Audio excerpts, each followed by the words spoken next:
Welcome back in, everyone, to EA Sports coverage of the NFL. It's Cardinal football as we rejoin the action in the first quarter.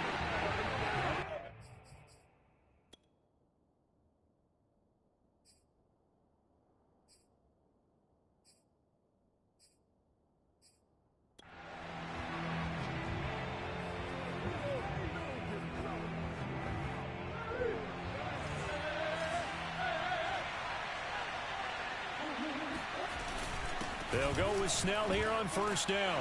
And he's going to take this ahead for right around 3 yards, but no more than that. Second down. 2nd and 6. No, scratch that. 2nd and 7. Cardinal football here to start quarter number 2. 14-0 the score. This is the NFL on EA Sports.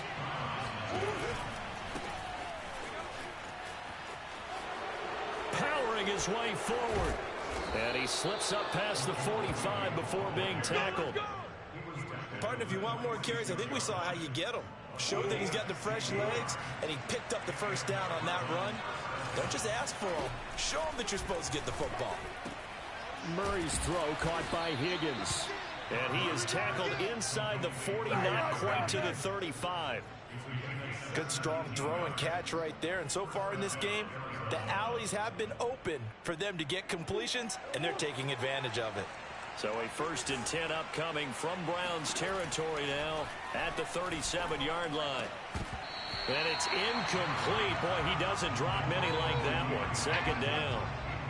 So much of this game is focus and concentration. And whenever I see guys running the in route, I know that in the back of their mind, they're always wondering who's lurking inside that might put a big hit on them as they try and catch the ball. Murray flips this forward on a jet sweep. Oh, some strong running. Touchdown, Cardinals. Rondale Moore, his 3rd touchdown now on the year. And the Cardinals now adding on to their lead. Extra point by McPherson, up and good. And that makes the score 21-0. After the touchdown, McPherson on to kick this one away. Jakeem Grant now to return. And he'll get it up past the 20 to about the 22.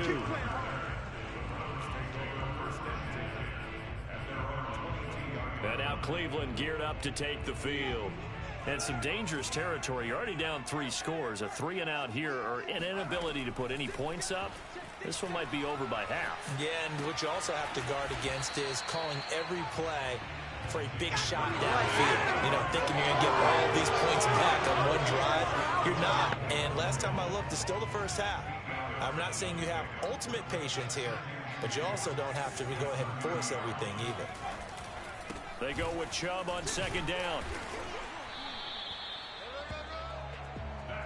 2nd and 2 is prime time for a little bit of a gamble, isn't it? Open up the playbook, go play action, toss that bad boy deep. But in this situation, go ahead and give it to your back. Let him pick up a first down. Keep the sticks moving. A run for Nick Chubb. And not a whole lot of room to operate there on the first down run. He gets maybe 3. So, CD, you talk about this football team, some of the whispers and reports, the social media posts, they hint at a locker room that's splintered, badly splintered. There was talk earlier, some guys might walk away entirely, but that hasn't happened, however, at least to this point. No, and sometimes some of that talk is just that, talk. I mean, guys often say, that's it, I'm out of here, and then they realize, I'm not ready to retire yet. What am I going to do now? And they're really ready to come back and dive back in. In fact, we've got guys who are wearing gold jackets in the Hall of Fame that talked about retirement the last 6-7 years of their careers. So that's not always real. And sometimes you just have to go ahead and ride it out. And this is an opportunity now for everyone in this locker room to move forward. And he'll work this forward for about 3 at 2nd down. Yeah, I don't know if it's exactly a win-win, but if you're on offense, you'll take that kind of a run, all right? It was kind of stacked up, found a little bit of yardage, and frankly, they're pretty close to staying on schedule on offense. The playbook is still open for the coordinator.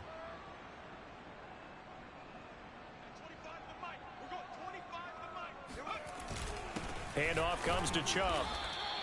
A 1-yard gain there following the 3-yard pickup on first down.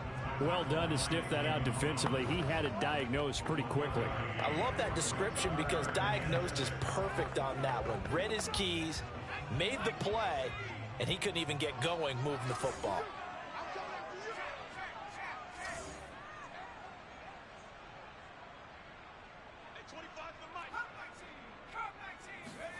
Off the play fake, here's Hurts. He's got Njoku, his big tight end. And he's going to be taken down here still a couple yards short of the first. They get only 4 that time as that leads us to a 4th down. And let's face it, you can put any Halloween costume on him. You're not going to be able to disguise him because for a tight end of his size, difficult to sneak him anywhere, but that's what they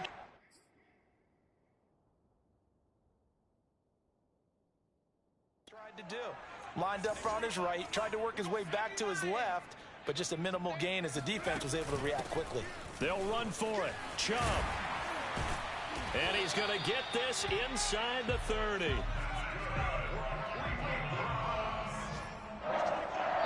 Two-minute.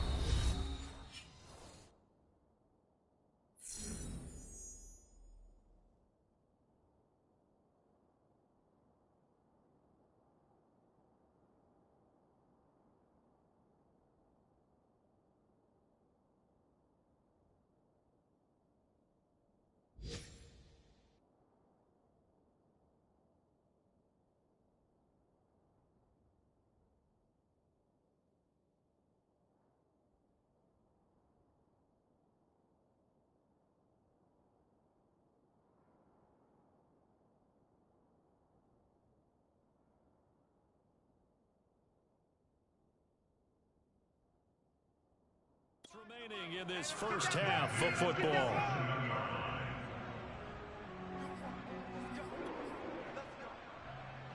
A reminder, once we hit halftime, as we do all season, we'll send it down to Jonathan Coachman in Orlando. He'll have all the stats and scores from games in progress around the NFL. The best multitasker in the business, the coach. 2 yards on the pickup there. It'll be 2nd and 8. We talk about defenders, specifically linebackers, keeping their eyes in the right spot. He had that eye down the entire time. And you know that's not easily done because they throw a lot of misdirection at you. They try and fool you and get your eyes in the wrong place. But you're right about that one. He correctly figured that one out and made a really nice play. From the 25 on 2nd down. Hurts eluding the pressure right. And he will slide to a stop. He does have the first down. Partner, he was going through his progressions. Not there, not there. After about the 3rd one, he decided he better pull it down and run for it. And he slides down and avoids the hit for good measure.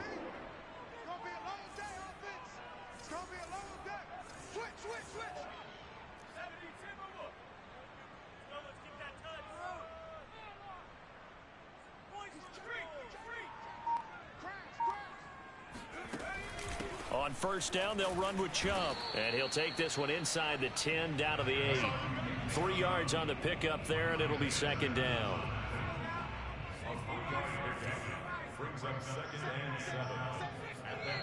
Now the Browns will use the first of their 3 timeouts as they'll stop the clock with 26 seconds to go until halftime.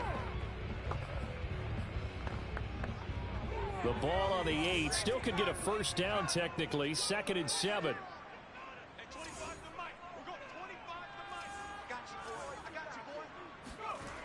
Hurts. Flush to his right. Toward the end zone, but that's going to wind up incomplete. They've given him some different looks here defensively in the early going. He's only hit 2 of his first 5 passes. With a big 3rd down coming up, he's hoping he's got a play dialed up that can take advantage of whatever the defense throws at him.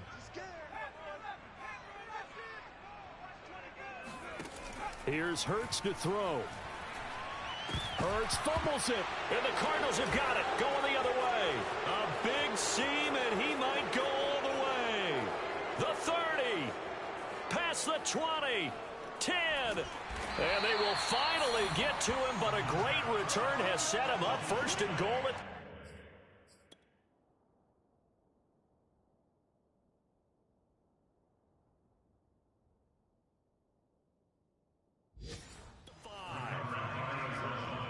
So even though it's first down, here's the field goal unit on now to try to get 3 before halftime.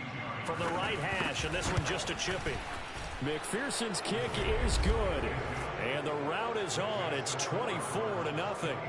So not the greatest of first halves for him, but a little ray of light here at the end. The late turnover becomes 3 points before the break. Well, they certainly needed something positive to go their way. Maybe 3 points doesn't seem like a huge deal in the grand scheme of things, but at least it's something to build on as they head into the half.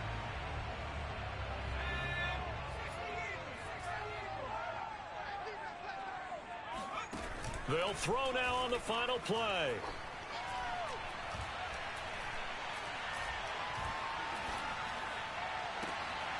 And that's going to be caught by Peoples-Jones. And they're going to have this across midfield and inside the 45. So we have reached halftime. We now proceed to the start of the second half.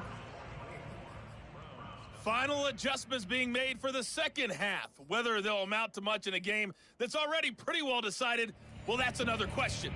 Nevertheless, let's get you back out to Brandon and Charles. Okay, Coach, thanks. Yeah, that's something to consider. Are we in for more one-way traffic here in the second half? It has not been a competitive game to this point. Here's the Browns offense now. This third quarter. And that first half, one to forget really on both sides of the ball. They got to find some way to string something together here, don't they? Yeah, they're down big right now. So as you mentioned, trying to find something to string together, get some consistency, something sustained, maybe calm their whole team down and find a way to get back in this one. Yeah, because right now you're down big, you're being shut out. Let's see if this is the drive that kind of kickstarts them. From the gun, it's a give to Chubb. And he'll be tackled right on the chalk of the 45. Back-to-back good plays have him on the move on first down. Chubb. And no room that time, getting it to about the 46. Tackle made there by Budda Baker. Here's 2nd and 9. Throwing from the gun, it's Hurts. They'll find Juju Smith-Schuster. And down he goes at the 45 after a pickup of 9. From the gun, it's Hurts. So the completion results there in 9 yards. And he is going to have a Browns first down, and he'll have it by plenty as they're able to keep the drive alive on 3rd and inches.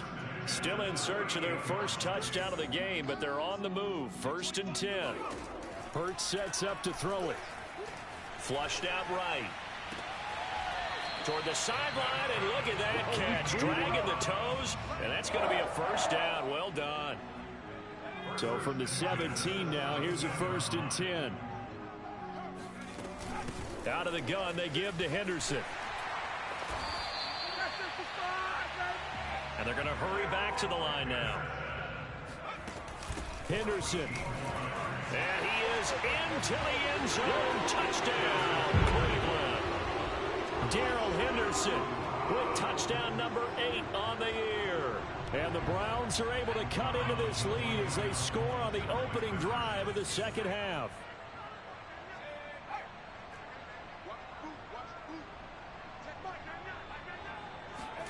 Hurts will throw. Escaping the pressure right. And he'll find his way in for 2. And we're back to a 2-score game. The lead's cut to 16. Well, it's still an uphill battle from here, that's for sure, but that makes it a 2-score game. And now we see why teams practice so much on the 2-point conversion, why you have more than one play ready, because you may need multiples throughout a ball game. Here's a great example right there. The Cardinals offense now ready to get their first opportunity here in the second half. And they were terrific in the first half, built up a sizable lead, and it's just been cut into a bit following the opening drive score on the other side. But this is a unit that has to be itching to get the football again. You could say that again. They've got to be pretty eager because, let's face it, they've had to sit through halftime, then sit on the sidelines and watch that drive. So you can bet that they're saying, let's get on with this. We got to go out there and get some more points. They're looking for Higgins, but it is intercepted. Picked off by Greg Newsome.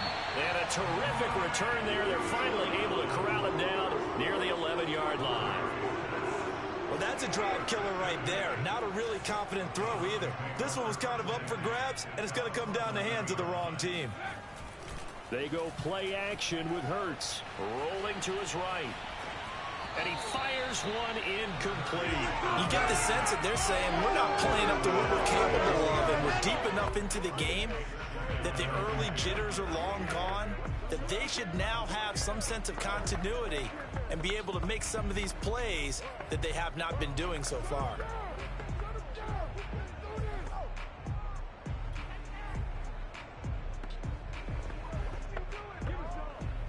Second and 10.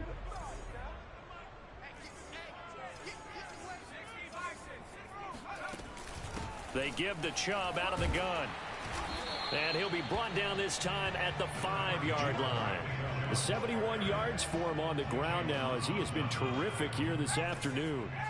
Well, they were handed great starting field position on this drive, but now they face a 3rd and 4. That'll be swung out wide here for Henderson. So they'll get nothing out of that play, and that's going to bring up a 4th down. Excuse my snarkiness here, but isn't the idea of completing a pass supposed to mean you get downfield and gain yards?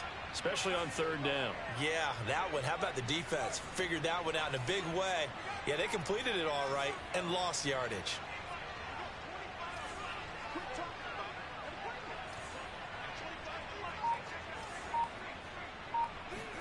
They'll try and throw for it with Hurts. And that's going to be caught for a Browns touchdown. A great effort there with touchdown number 7 on the year. And the Browns' decision to go for it pays off with 6 points.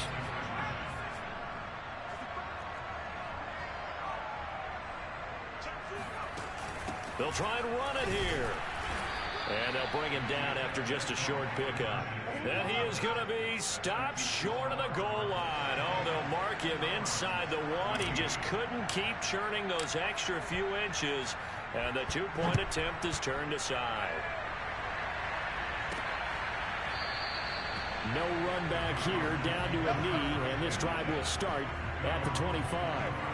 So here are the Cardinals to take over. They were winners last week against Cincinnati, and right now they are in the driver's seat in this ball game as well. They start the drive on the ground. It's Williams, and they're able to get this one across the 35. Good push up front and that run in between the tackles. Let's play the leverage game here. Offensive line just got lower than the defensive front, and they were able to get their pads on them and move them backwards and create space for their running back to roam. Meanwhile, Murray's throw complete there to Moore.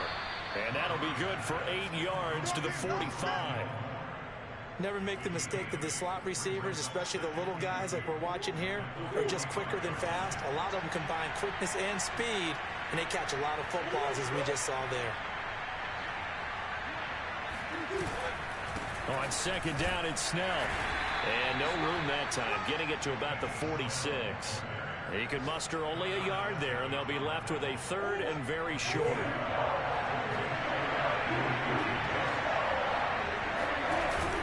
They're going to run again with Snell. And able to pick up the first across midfield to the 47. Well, you certainly have to give a little credit here because they're playing this game now at their pace. This is ball control football, sustained runs, taking their time, and making it work. And he'll get this down only to about the 46. Tackle made there by Myles Garrett. The run only got a yard. Here's 2nd and 9. And now Murray's going to set up to throw. And he's got the hook up to Moore. And able to break one tackle, but then quickly brought down. But a nice little gain. But it appears that they read man defense and went to the out route, and what you have to do in that one is the receiver's got to make sure he works the defender towards the middle of the field to give himself space to cut to the outside and have that ball delivered with good timing, and they got it done. And that one going nowhere from the start as he's met in the backfield and goes backwards. A loss of a yard, and it brings up 4th. And we're back now here in Cleveland. 3 quarters in the books. We'll return with more after this break. You're watching the NFL on EA Sports.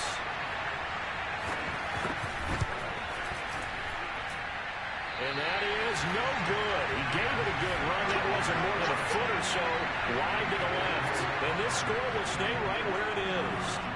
Now, Charles, all things considered, I guess that's not a critical miss at this stage, is it? No, but still everything helps when you're trying to finish off a ball game. And you're right, not critical in terms of the scoreboard and the team, but the guy with the golden foot, he knows he's only as good as his last kick.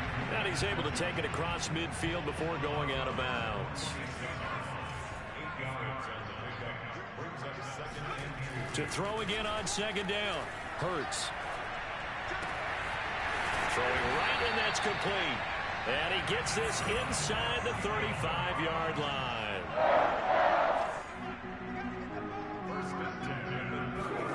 On 1st and 10, it's Hurts. Dancing to his left. And he's left with no option here but to throw it away. Well, I like that right there. Not only was it the right play, throwing it away like that, frankly, I think it was the only play. Yeah, got outside of the pocket, realized he had nothing, just chucked it free. Yeah, live to fight another down, right?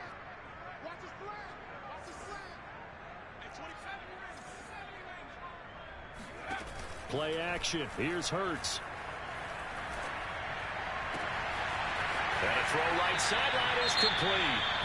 And he will reach the 5-yard line before going out of bounds. And that is Allen, still down following the play. Appears to be shaken up. 1st and goal, and they got to be thinking a chance to get right back into this football game. While the training staff takes a peek, we'll take a break. Being chased out left to the goal line, but it's incomplete. So much for the best laid plans and best designed plays. That was good coverage along the sidelines. No place for that one to get in there. It sails incomplete.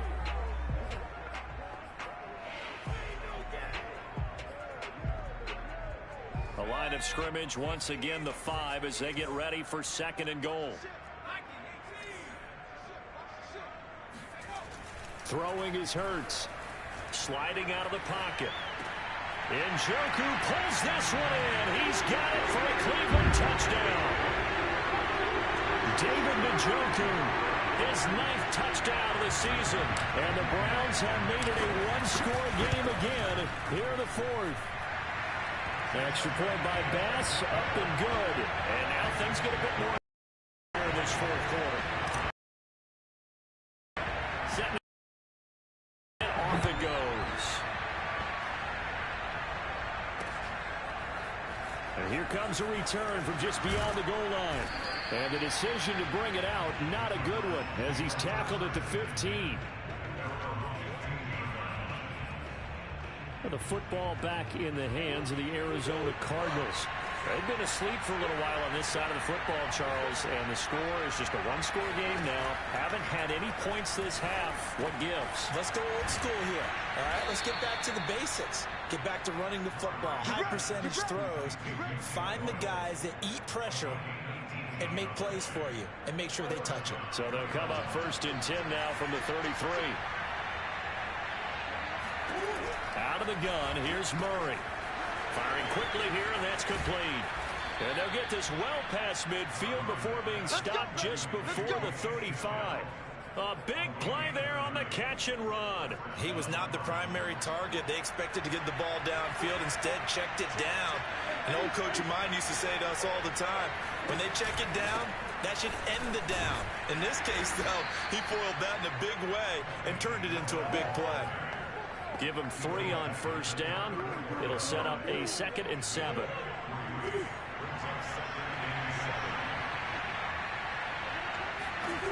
Murray going to throw.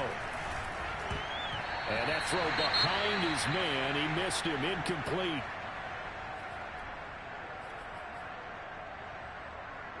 The Cardinals on 3rd down. They've been okay. 2 for 3 thus far. This is 3rd and 7. To throw, it's Murray. It's complete to Hopkins.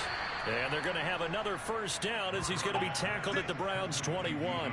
Couldn't just sit on it here, could they? Had to throw the ball on 3rd down. Got the big completion in the pickup. Fresh set of downs now. They've got to feel great. And defensively, a backbreaker. Now a man open down the middle of the field. And this will be a gain of 6 when it's all said and done. Down to the 15 from the 21. Clock continuing to run. They'll probably wind this all the way before snapping it on second down. Now Murray again. He's going to find his tight end Boyle. As far as tight ends go, this guy's not a speed burner. He's much more of an inline blocking type of a tight end. But how about this last play? Made a nice catch and picked up a first down. That's what impresses me about him. When he's called upon, he usually gets it done. Touchdown, Cardinals! Rondale Moore with his second touchdown of the game, 4th of the year. And the Cardinals will extend their lead. Extra point by McPherson, up and good. And his guys will take a 10-point lead. So after the made field goal, here's McPherson to send this one away. And that one will bounce out of the back of the end zone, so we will start here at the 25. And the football going back over now to the Cleveland Browns. And you figure after giving up that last touchdown, they trail by 2 scores here in the 4th quarter. This drive becomes very critical. They'll throw on first down with Hurts. Eluding the pressure right. Wide open receiver complete. And he's going to be out of bounds, but not before he takes it inside the 40. A big connection on that one. 38 yards. When they've needed a play this year, he's certainly been the guy to deliver it. As this season has gone on, he's been awfully consistent and sometimes spectacular. Hurts throw complete there to Smith-Schuster. And all the way inside the 15 before they drop him. And now it looks like they're going to be in the hurry-up.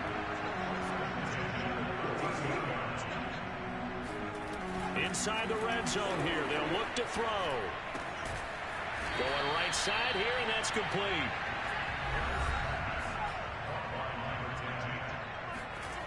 Throwing again on second down. Hurts going out wide, finds Chubb. And the stop will come inside the 5 at the 4. Down under 2 minutes to go in this football game.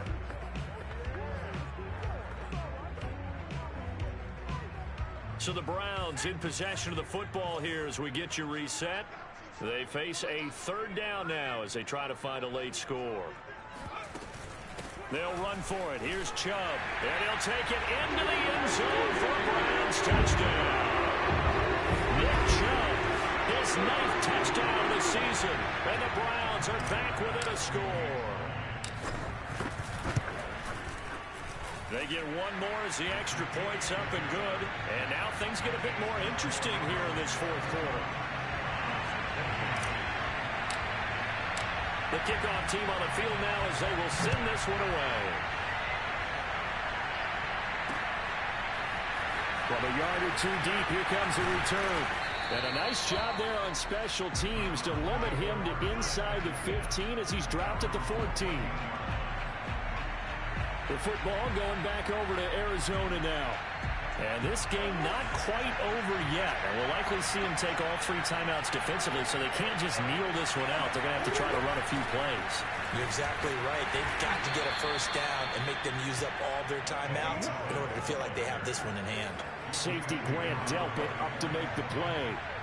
3 yards on that last carry. Here's 2nd and 7.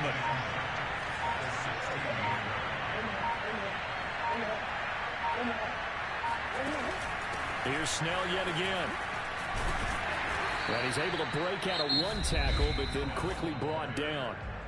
Now the Browns will use the first of their 3 timeouts as it comes with 1:04 left to go in the game. And for the Browns, a nickel set here on 3rd down.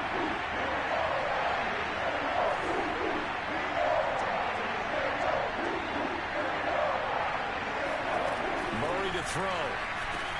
And this is caught. He hits Moore. And he is going to have a Cardinals first down as they're able to get the 3rd down conversion. So 1st and 10 now from the 30.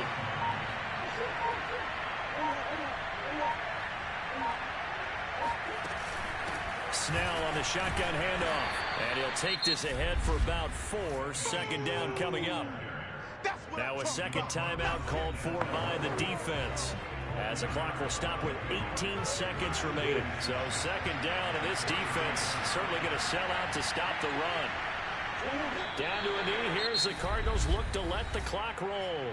The Browns will quickly use their third and final timeout, as they'll stop it with 17 seconds to go in the game. And they'll indeed take a knee.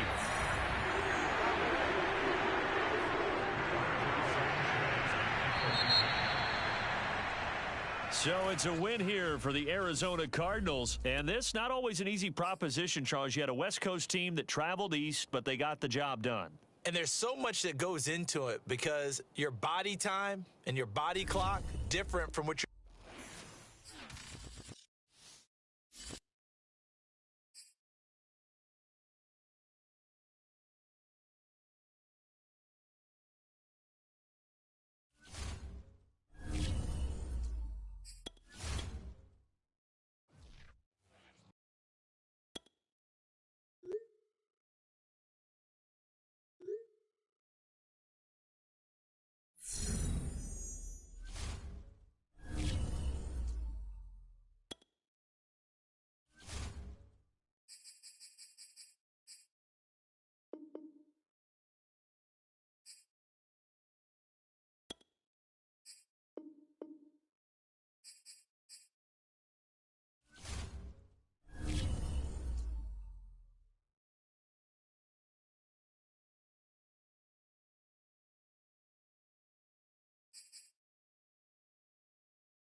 It's Week 11 of the National Football League, and today's clash of conferences is just moments away.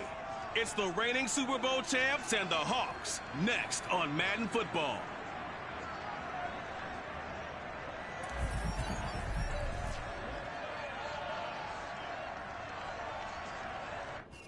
We are in the Pacific Northwest as we get set for football at Lumen Field here in the SoDo district of Seattle. Straight ahead, we've got a good one on tap here between the Cleveland Browns and the Seattle Seahawks. And this will be a touchback as that sails over the end line.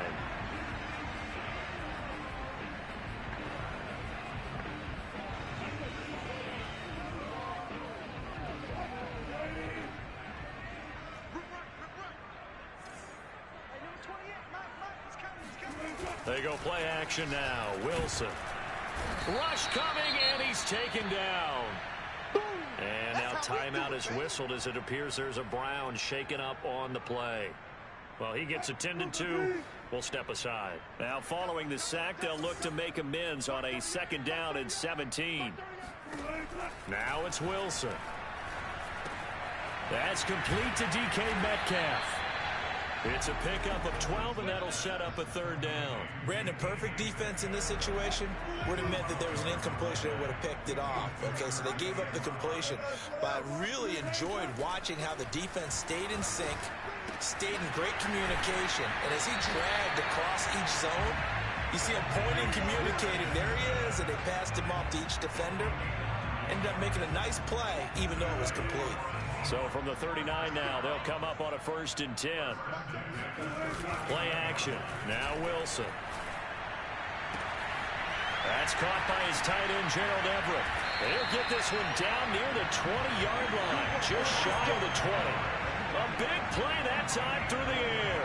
39 yards. So the big play gets him all the way down to the outskirts of the red zone here for 1st and 10.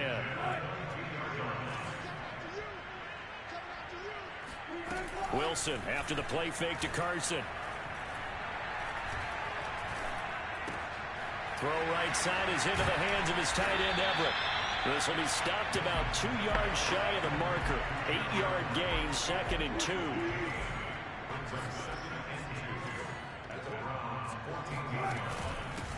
On 2nd down, it's Stewart. And this Browns defense coming to life. They get him behind the line for a 2nd straight play.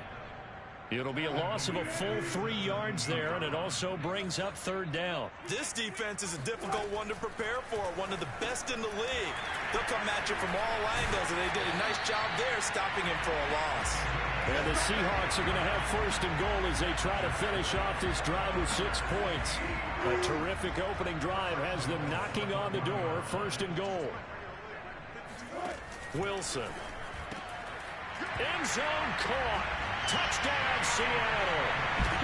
Gerald Everett, his 3rd touchdown now on the year. And the Seahawks take the ball down the field and score on the opening drive. Zerline good for the PAT. And that makes the score 7-0. Out is the kickoff unit as they run up and send this one away. This is Jakeem Grant. And good coverage there on special teams as they'll get him down shy of the 20.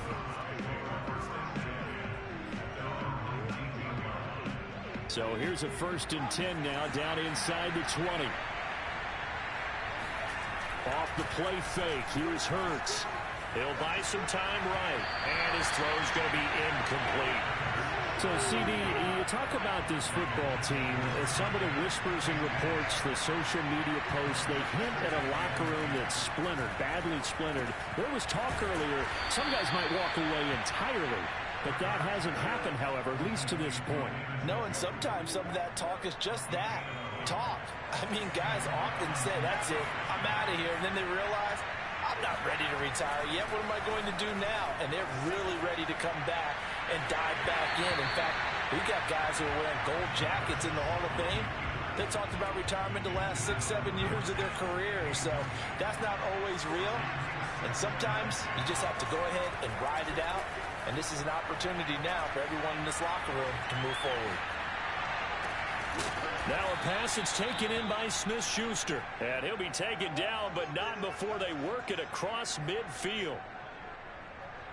And forget about the run to set up the pass. They're just coming out throwing. Forget trying to set anything up. They feel like they have the advantage. They feel like they have the matchups, and they're just attacking right now. Yep, going to the air on the opening drive. A check on the numbers for Chubb from a week ago.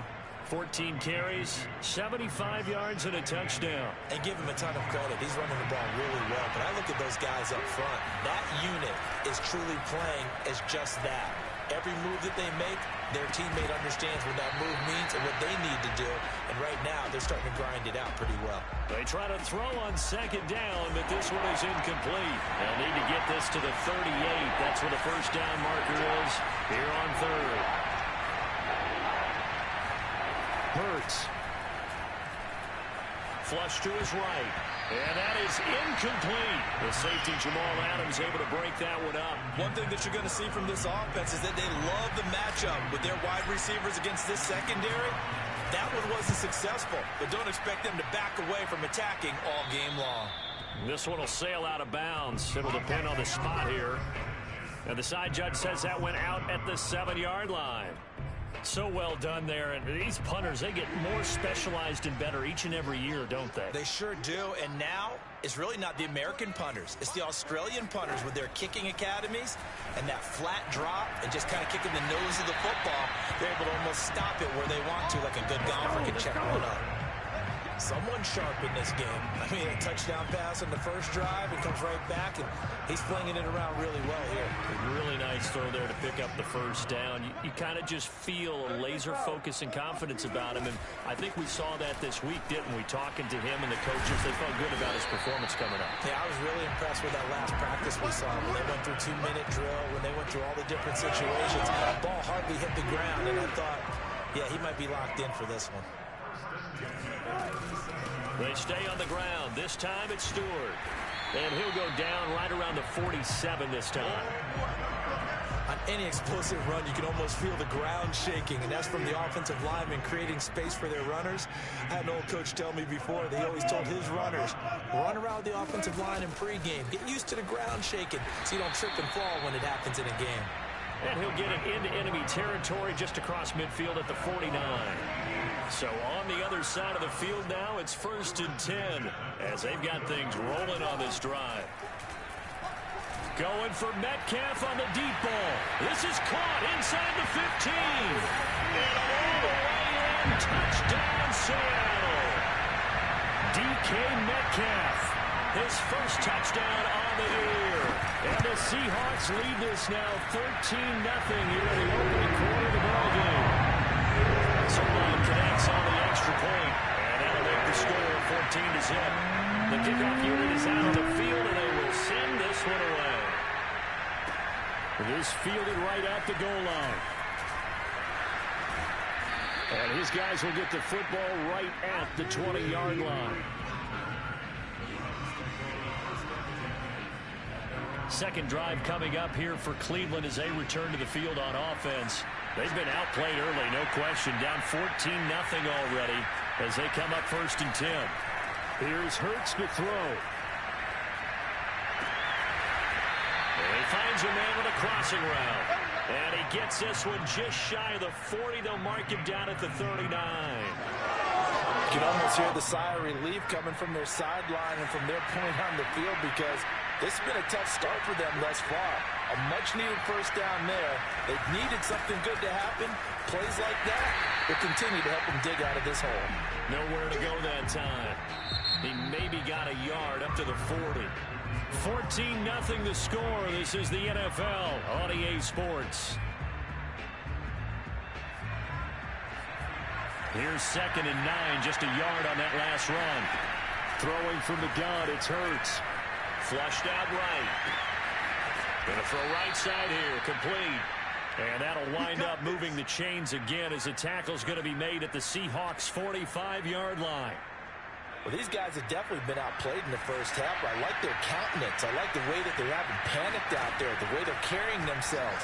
They're starting to move the ball, and what you have to do, maintain your poise and start to put together some drives. Let's go! Let's go! And that was a fun one to watch right there. A nice in-breaking route and plenty of room in the middle of the field, and he was able to get behind the linebackers and grab the completion for a really good pickup. They go play action with Hurts. They'll roll him out right.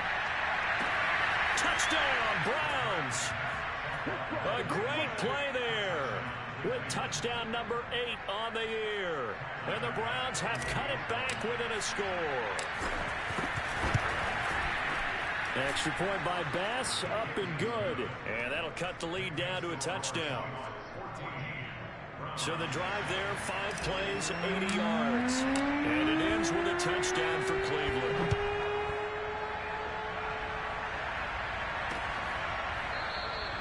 And this will not be brought out. It's a touchback. Here's Russell Wilson and the Seahawk offense now getting set to go again. And he's been good. 2 first-half touchdown passes, no interceptions so far. Does a lot for your confidence. Does a great deal for your team. Gives them a lead, and they're feeling really good about how they're playing. I think he expects to throw at least another one. I was going to say, now he wants the first-half hat trick, doesn't he? Oh, without a doubt. Go ahead and fling him on the field, folks. He wants that type of celebration. 2nd and inches is oftentimes an invitation for an offense coordinator to take a big shot downfield because he feels like he can come back on 3rd down and pick up the 1st down.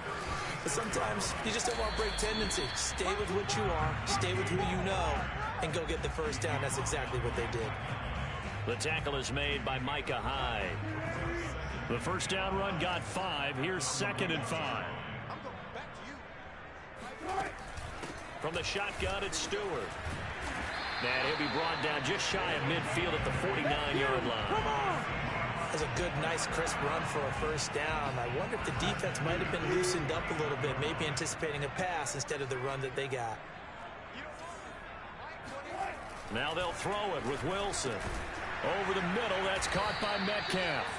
And the result here, a pickup of 8. Leaves them with 2 to go on 2nd down. Nothing fancy on 1st down, but a very consistent type of a play. Hit that slant. A lot of people call it an extension of the running game, and it can be if that pass is completed, because you hit a guy on the run like that, you often can go for big yardage. Sets him up nicely for 2nd down, staying ahead of schedule. Yeah, once more, strong running, excellent blocking at the point of attack. They've got a nice little drive brewing right here. They'll run on 1st down. Carson. And some room to work. And all the way in, touchdown Seattle. Chris Carson with touchdown number 12 on the year. And the Seahawks add on to their lead. Zuerlein good with a PAT. And it's now 21-7. So this drive spans 7 plays. And it was all capped off by the Chris Carson touchdown run. Here's Jakeem Grant from his end zone. Grant, he will not return it, and his guys will begin at the 25. Jalen Hurts in this offense trotting back out. And he had the touchdown on the last drive, also 4 for 4. Very, very effective. What does he need to do to translate that forward into this drive? Not think that what he saw in coverages last time is exactly what he's going to get again. He's got to play ahead and start thinking to himself, okay, we just did that. What are they going to take away now? What do we go to as a counter and continue to encourage his offensive line to continue to give him time? They were really good on the last drive. Play action. Here's Hurts. And he can't get rid of it. He's taken down. Derek Barnett able to maneuver in for the sack. Just not much a quarterback can do there, CD. The pressure was in his face almost instantaneously. Led to a very quick sack. So now 20 yards to go on 2nd down after the sack. Work to be done.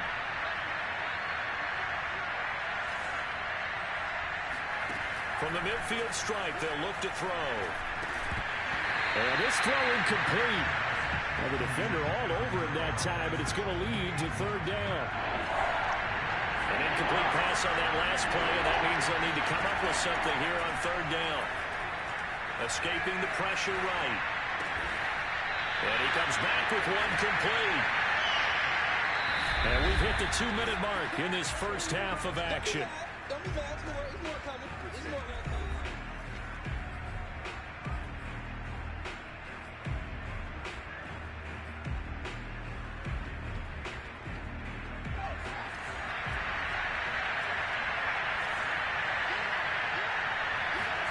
They'll try and throw for it with Hurts. Forced out to his left.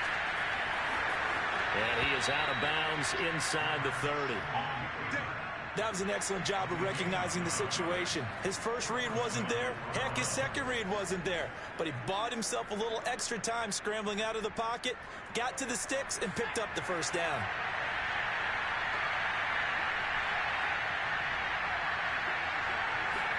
On 1st and 10, it's Hurts.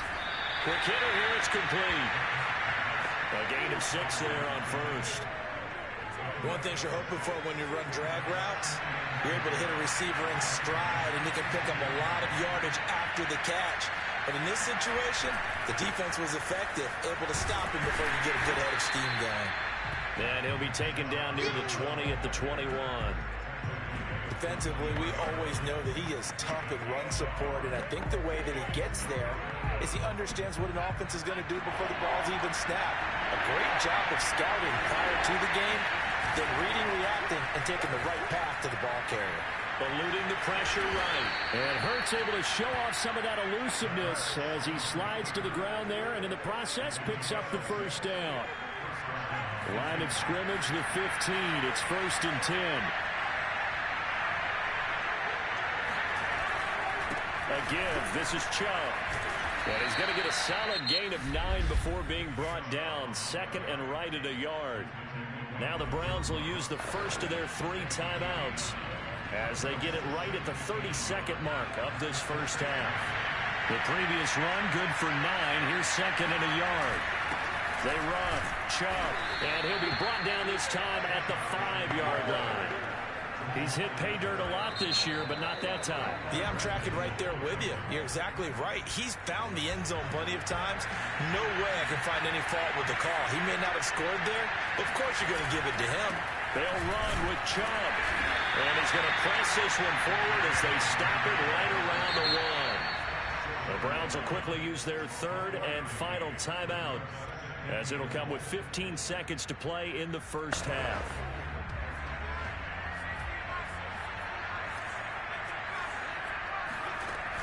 They'll give it to Chubb. And he is into the end zone. Touchdown, Cleveland.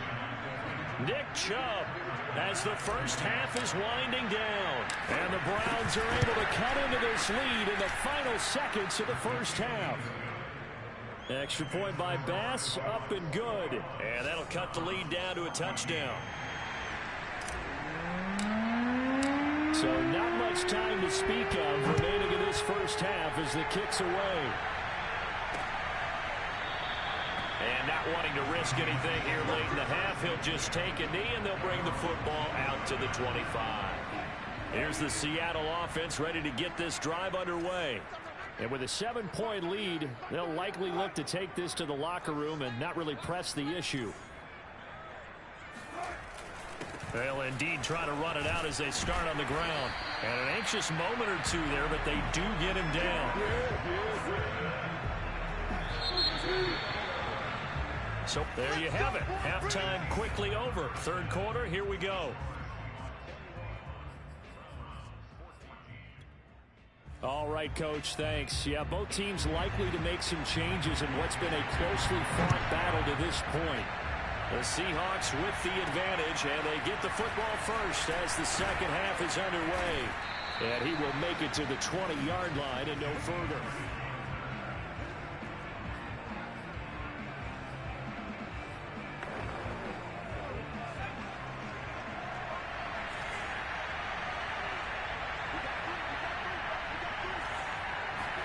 On first down, Hurts.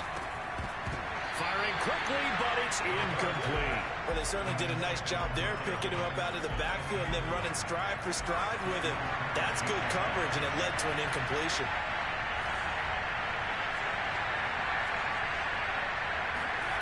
To throw once more on 2nd and 10. Hurts. Toward the sideline, and look at that catch. Dragging the toes, and that's going to be a first down. Well done. Now after the running play, we've got a man down on the field. While the training staff works on him, we'll step aside and be right back. And he'll manage to pick up about 4. It's 2nd down. Now we're going to get a timeout for an injured player, and that's the running back, Darrell Henderson. While the trainers take a look, we'll step aside. Following the pickup of 4, here's 2nd and 6.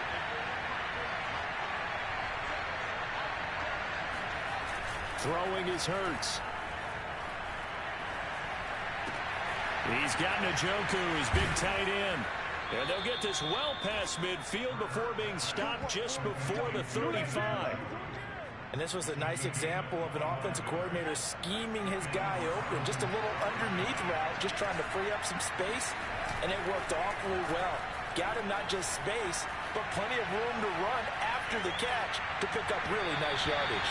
And this will be well too low for him to bring in. It's incomplete. Well, defensively, they haven't let him just sit in the pocket and get comfortable, and that's opposite a lot of game plans in today's NFL. Ordinarily, you're trying to keep the quarterback hemmed in. In this case, they brought the heat, and if he flushes out, they're fine with that, and they force another incompletion. That'll leave them with a 3rd and 2 coming up. They got 8 yards there. And there we saw one of the downsides of blitzing during a rundown, because sometimes you get out of your gaps. You don't fit the run quite as well because you're headed towards the ball carrier with abandon. Shifts by him, and he'll have it in the red zone before he crosses over out of bounds. 41 yards rushing for him now on what was his 10th carry of the ball game. Well, they gave themselves options there on the 3rd down play, and were able to convert on that RPO. Shows a lot of trust with the guy taking the snap, doesn't it? Because you're counting on him to make the right reads and give the ball where it's supposed to go. And he did on that play. A nice run there, 9 yards, and it'll be 2nd down.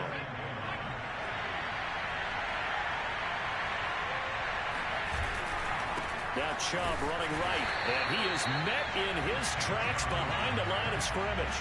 They go backwards there 2 yards, and 2nd and 1 is now 3rd and 3. Well, I would have figured after the 9-yard run on the previous play, getting 1 more yard wouldn't have been much of a problem. But apparently it was, and now it's 3rd down. Well, this red zone is where the Seahawk crowd really makes it tough for an offense to communicate. It's 3rd down. And probably the wise decision there. No one open. He just throws it away. And that keeps the field goal on the table as it's 4th down. Well, if you're going to give out a little applause on that play, it has to go to the defense. More good work by them. They've taken away the passing lanes all game long, and you can see the frustration that it's causing because he just about threw that one into the first row.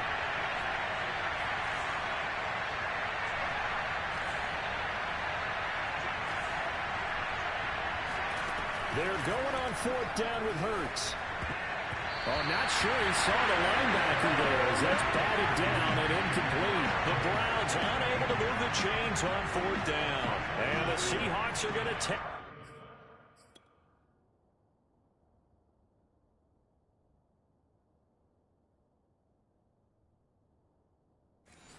over the football. On 1st and 10, it's Wilson. That's complete to the tight end, Everett. And brought down, but not before reaching the 25. Now we're going to get a timeout here as it looks like there's a Seahawk injured on the play. We'll check on his status when we get back.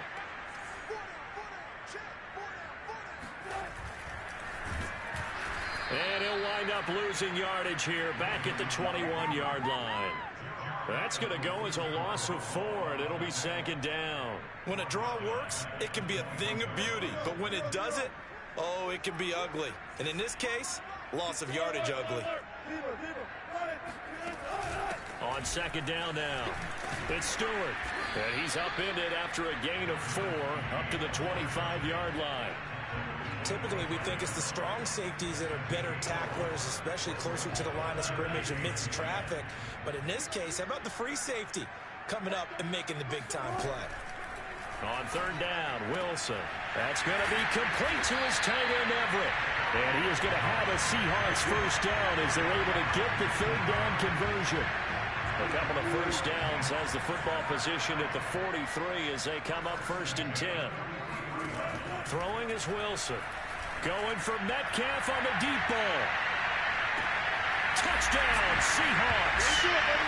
Making a hat trick for Russell Wilson. 3 touchdown passes now. And the Seahawks find a way to stretch their lead. Zerline connects on the extra point. And the lead now up to 14.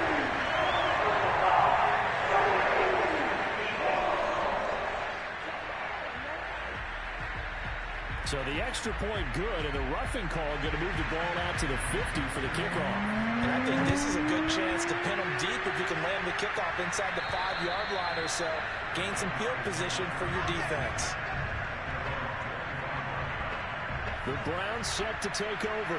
They had a great drive going last time. They were moving the ball, and then all of a sudden it just stalled out. So we'll see what they can do here, Charles. And it's always easy to second guess when you don't get it on a fourth down try. But they had to like the feeling that they had going on offense. They want to continue to see if they can capture that again on this drive and maybe get in the same position. Yeah, and that's, like I said, they were moving the football. It's not like they went 4 and out, so I don't think it's a deal where the offense doesn't have confidence. No, I agree with you totally on that one. In fact, if anything, they may have gained more confidence. Okay, they stopped us once. That's all right. Let's keep moving it. Make them do it again. This offense in desperate need of a conversion as they come up on 3rd down. And he's going to have the first down at about the 38. They'll throw on 1st down with Hurts. And that's going to be caught by Peoples-Jones. And they bring him to the ground just shy of midfield. Hurts sets up to throw it. That's complete to Peoples-Jones. And he is down deep into Seattle territory. So after the big play, look at this, all the way down at the 15 now on 1st and 10. Rolling to his right toward the end zone, but that's going to wind up incomplete. That was an interesting look there because as soon as he got outside the pocket, I thought he was going to take off and run for yardage. But what often happens now with these quarterbacks who can move, defenses want to try and keep bodies in front of them, and I think that discouraged. Hurts fumbles it. And this is going to get out of bounds, so they will gain a bit of yardage on the play, actually, and they'll hold on to the football as well. This red zone is where the Seahawk crowd really makes it tough for an offense to communicate. It's 3rd down. On 3rd down, he'll drop to throw. He's got his tight end, David Njoku. Touchdown! David Njoku hitting double digits with his 10th touchdown of the season. And the Browns are able to cut into this deficit here in the final minute of the 3rd. Extra point by Bass, up and good. And that'll cut the lead down to a touchdown. Set now to kick this one away, and off it goes. And that'll carry over the back line of the end zone for a touchback. DK Metcalf for the Seattle offense about set to take over once again. And I know that they've double-teamed him a couple times, but not a ton. Whatever they're doing isn't working. He's up over 100 yards. We'll see how they adjust. And when they do that, they weaken their defense in other places as well. And how many times have we done games where we've seen a guy have a big game like this, but it's usually not by himself, is it? Right. Usually it opens it up for other people to have big games as well. To stay on his feet past the 30 to about the 33-yard line. Give him 4 on the 3rd and about 2.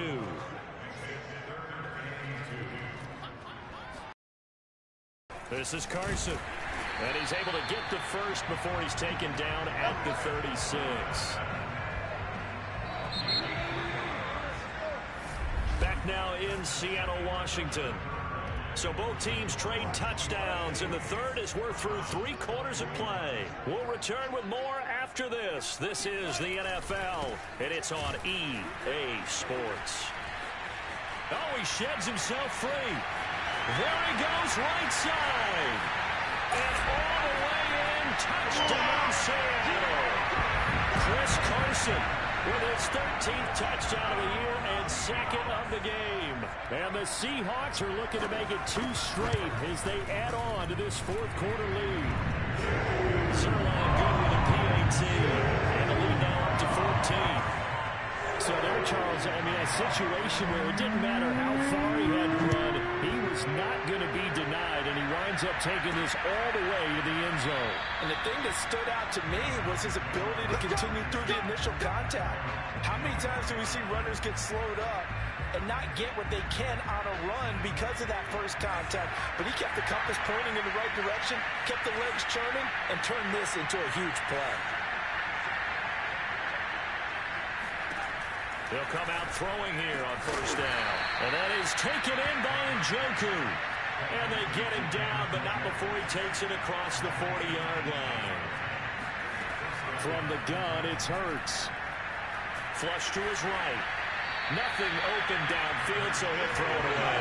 Got out of the pocket. Didn't look like he had anybody open, Charles, so just gets rid of it. And a good play by him. If no one's open and you don't have a running lane that you want to take, make the right choice. Get rid of it. Live to fight another down.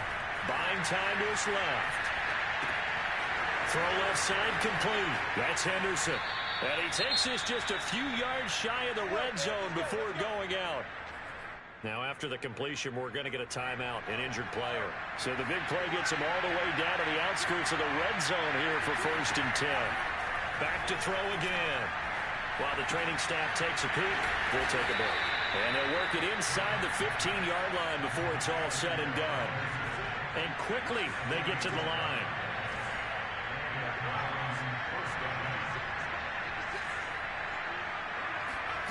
Inside the red zone here. They'll look to throw. Flushed out right. And he just throws this one away. Smart decision here this close to the end zone, and it brings up 2nd down. After the incomplete pass, here now is 2nd and 10.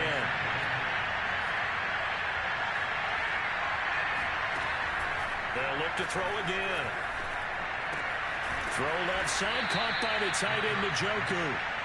Down to the 6-yard line on a pickup of 6 as he gets halfway to the goal line. Njoku pulls this one in. He's got it for a Cleveland touchdown. David Njoku with touchdown number 2 in the game, and now 11 on the year. And the Browns have made it a one-score game again here in the 4th. An extra point by Bass, up and good. And now things get a bit more interesting here in this 4th quarter. The kickoff team on the field now as they will send this one away. The return man down to a knee, and this will come out to the 25-yard line. Chris Carson trotting back out there. He's already hit pay dirt twice for 100 yards. He is feeling good. And he's just zipping along today. Everything coming together for him. It's that type of a day that you see a back just kind of have a grin on his face every time his number is called. Because he doesn't feel like there's going to be any lost yardage plays. Nothing but big-time positive runs. Making the sideline grin as well. And connecting here with DJ Shark. And they're able to get this one across the 35. So here's a 1st and 10 at the 38. Now a give right side. It's Carson, and they're going to stop him right at the line of scrimmage. Just no cutback lane to be found whatsoever. 2nd and 10. So after the run for no gain, here's 2nd and 10. He's having a big game running the football, but that one will hurt the yards per carry a little bit. Yeah, but the average he's got so far, that's the type of average he wants to take with him to contract negotiations, doesn't he?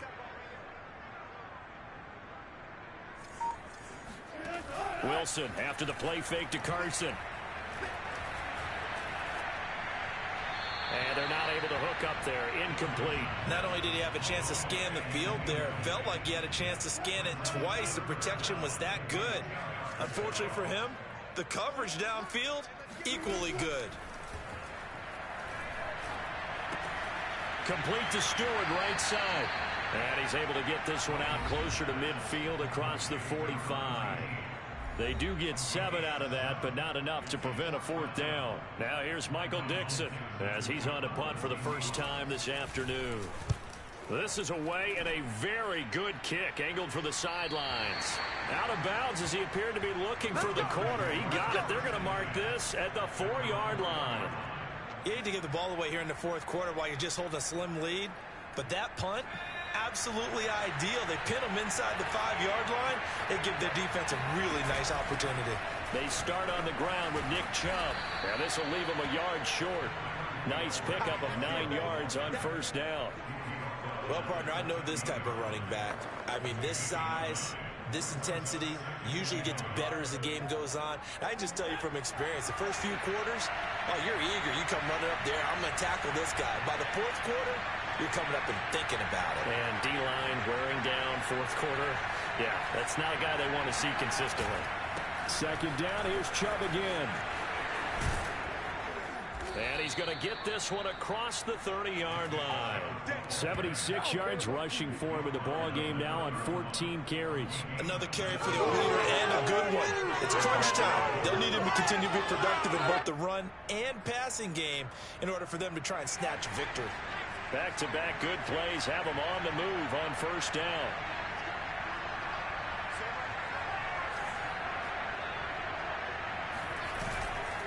Handoff comes to Chubb. And he slips up past the 45 before being tackled.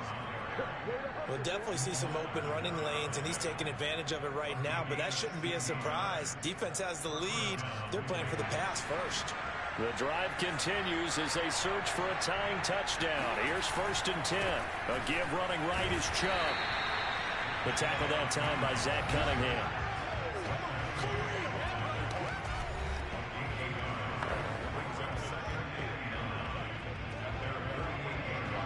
Fourth quarter, down to the final 2 minutes, and we've got a one-score game.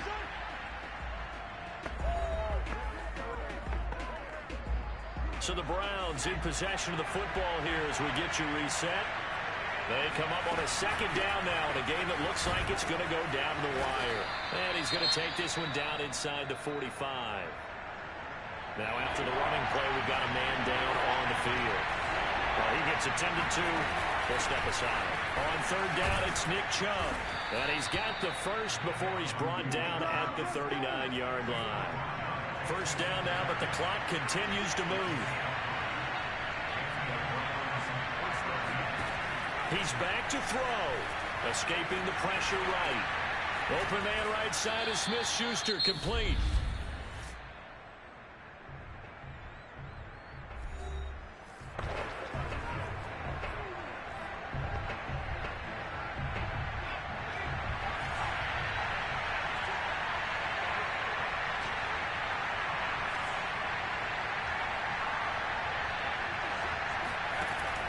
To throw. And a quick throw here, that's complete. First down now, but that clock rolling.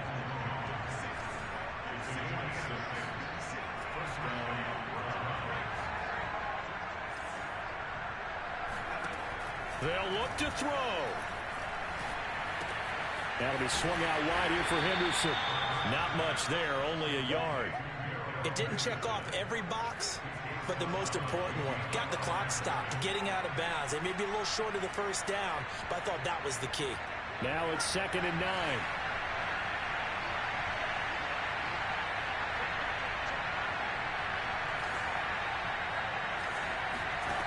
He'll look to throw. Eluding, and he can't get a throw away. He's taken down. The Browns will quickly use their third and final timeout as they get the stoppage with a little over 50 seconds left to go in the game.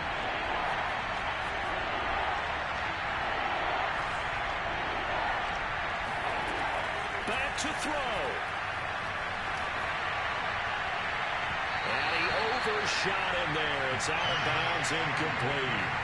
That means it's just one last chance left, and this has to be a first down or a touchdown, or this game's over. They'll try and throw for it with Hurts. And he is caught by Smith-Schuster. And he gets this one inside the 15, just a yard or two shy of the 10. A big connection on that one. 30 yards.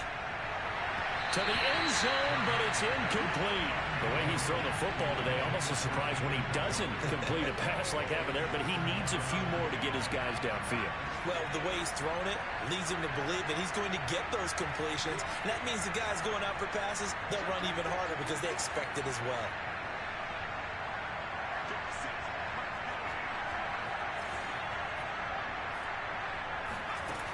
To throw again on second down. Hurts, flush to his right. And it looks like he'll be just a yard shy of the 5 here as he's out at the 6. 6 yards there off the scramble, but it'll still leave him with a third down. Okay, he's not going to get the first down, but this is still a nice job of buying some time and then running to get to the sideline and get out of bounds and avoid the big hit. And defensively going with a dime set. 6 DBs on 3rd and 4.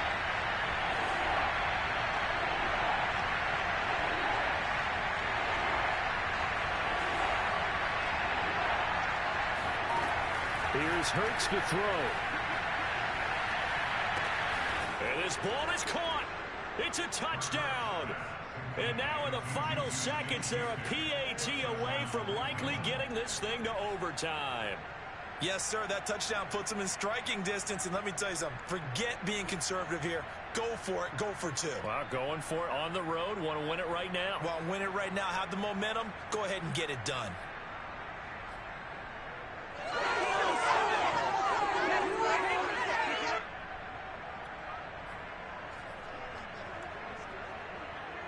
And now they're going to go for two and a possible win as this crowd rises to make things difficult.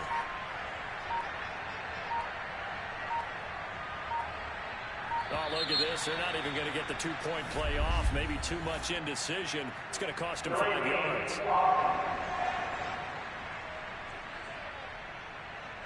And that'll be accepted, of course, and that moves them back 5. And now with 4 seconds left, we get a timeout call. So now this to get them back to even heading into the break.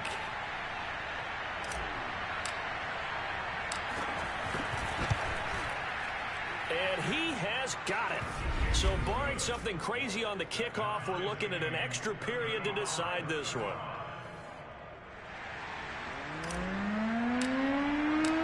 Set to go now with the kickoff. These two teams all even again as we continue in this wild fourth quarter. And with time a factor here late, he'll just take a knee and they'll start things out at the 25.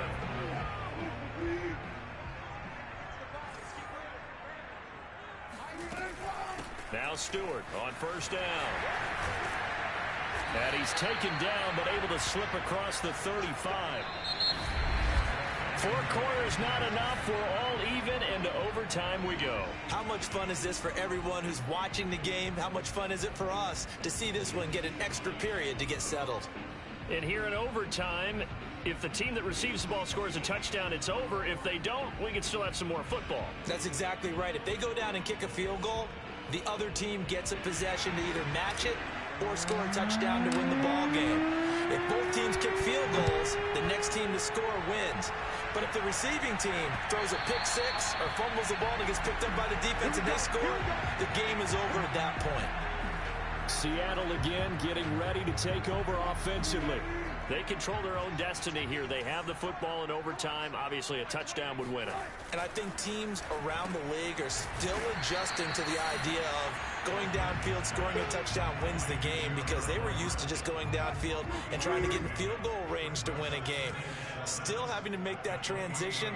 Let's face it now, the ones who are doing it best know they need to go down, attack, put the ball in the end zone, and not leave it up to a field goal and give the other team a chance. Yeah, as we said, they control their own destiny now. They had 3 yards on first down, just 1 yard there. But not much on that run, Charles. No, that's exactly the way to execute a run blitz there. They guessed correctly that they would move the ball on the ground, honed in on it, and stopped them. Mark that down for a win in the defense's column. And that will be incomplete. The temptation to go for it probably there. Always is, especially in overtime.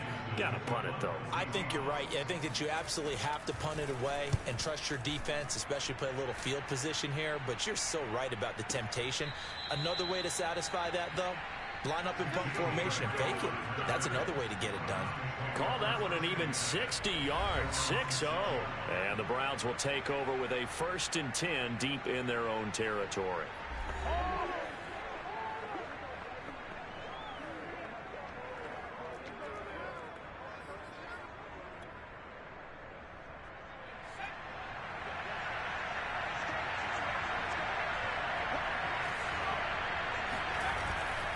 They begin this drive with Chubb.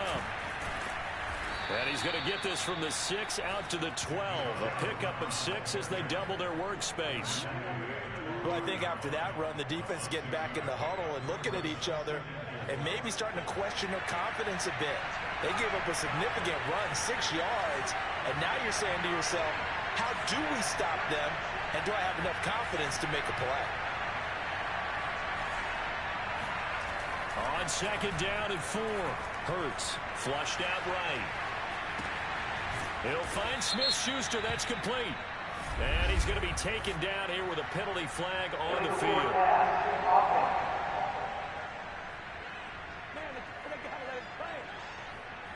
So a decent gain, but all...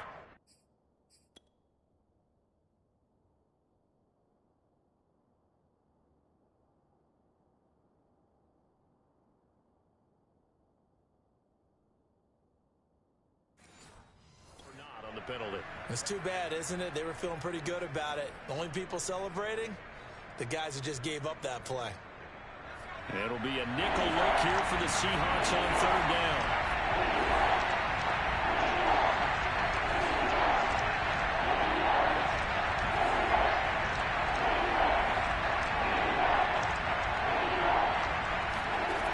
Throwing from the gun, it's Hurts.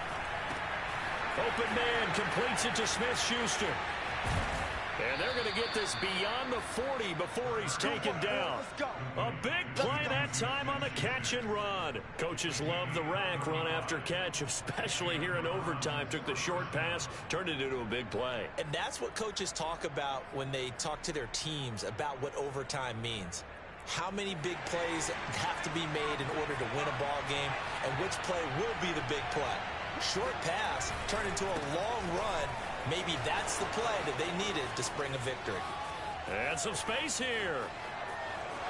And he's into the end zone for the touchdown and the game winner in OT. Well, Charles, it's one thing to win. It's another thing to win and put up the amount of points that they did. Boy, were they clicking on offense. They can't help but feel great about themselves, can they? I mean, what a game to put up that number of points, continually feeling like they're moving the ball and things are working and clicking.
It's Week 12 of the NFL, and the question is, are you ready for some football?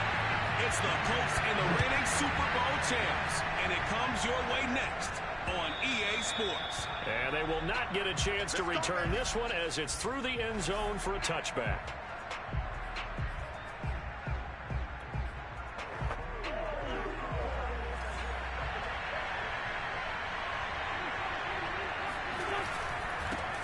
They'll run. This is Jonathan Taylor. And from the 25, they work this to the 29, a gain of 4. The run got 4. Now they deal with a 2nd and 6. Well, this defense for the Browns, they were terrific a week ago in the win over Seattle. There's a little bit enlightening talking with the defensive coordinator about their performance last week because the feeling was that it was a good, solid performance. They did what they needed to do to get the job done and get the win, but definitely a few lapses that they're looking to correct. They'll fake the give to Taylor. Now Wentz. Under a heavy rush, and down he goes. Micah Hyde comes flying in from safety for the sack. So that complicates things a bit here. 18 yards to go now on 2nd down. Wentz going to give this to Taylor. Call it a 3-yard gain, but they'll be forced into a 3rd and 15 coming up. Just not a whole lot of room to operate there on that carry. No, not at all. They did a really nice job staying in their proper places and not allowing any lanes to open up. Now on 3rd and long, they'll look to throw. They'll try and set up the screen to Hines. They'll get only a yard out of that, and it'll bring up 4th down. So Charles, first drive here, little safe completion underneath, maybe get some rhythm, get your feet wet, so to speak. I agree, and I like it because it's a lot like a basketball game when you're getting started and you pass the ball around so everyone touches it early and gets involved in the game. In this case, it's not just dumping it to a back and he's able to run with the ball, but you get your offensive linemen involved because they get to get out and run and hit people in the open field. Everyone getting their feet wet early. First carry now for the Memphis man, Darrell Henderson. And he'll get this up past the 5 to the 7-yard line. It's a 6-yard pickup, and it gets him to 2nd and 4. Defensively here, you're facing a top-5 team in terms of points scored in the NFL. So when they're that high-powered, you've got to find a way to hold them under 20. Because to me, that's the magic number. 20 points scored gives yourself you give yourself your best chance to win. So if they're up around 24, 28, 30, they could be in some trouble. I think so, because then you turn it into a shootout, and that means your offense has to keep pace. So still backed up, but the situation not as dire now. 1st and 10 at the 14. Throwing is Hurts. And he'll be hit as he releases it, and that'll fall incomplete. So, CD, you talk about this football team, some of the whispers and reports, the social media posts, they hint at a locker room that's splintered, badly splintered. There was talk earlier, some guys might walk away entirely, but that hasn't happened. The ball comes out, and this is going to get out of bounds, so they will gain a bit of yardage on the play, actually, and they'll hold on to the football as well. I don't know about you, but I can hear and feel the sigh of relief all the way up here in our booth. That was palpable. The sideline, the friend there. No doubt about it. Ball goes over the sideline, able to retain possession, no turnover. I know his coaches are screaming, just hang on to the ball, man. Steps away to his left, and that's knocked away and incomplete. Nice play there to force the incompletion, and to me, one thing's for sure. When you're the underdogs and you're playing on the road, you absolutely have to get takeaways. You've got to get the ball from them. Yeah, win that turnover battle, going to be key. They didn't get one there, but you get the feeling they keep making plays like that, they might just get a few. Yeah, once you get one, defensive teams think they come in bunches.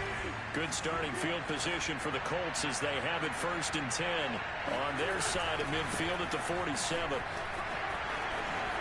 And they're well past midfield, just a yard or two shy of the 40.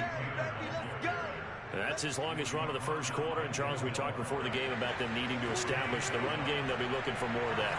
And they got to the perimeter. So that tells me that that's part of the game plan of what they want to get done today.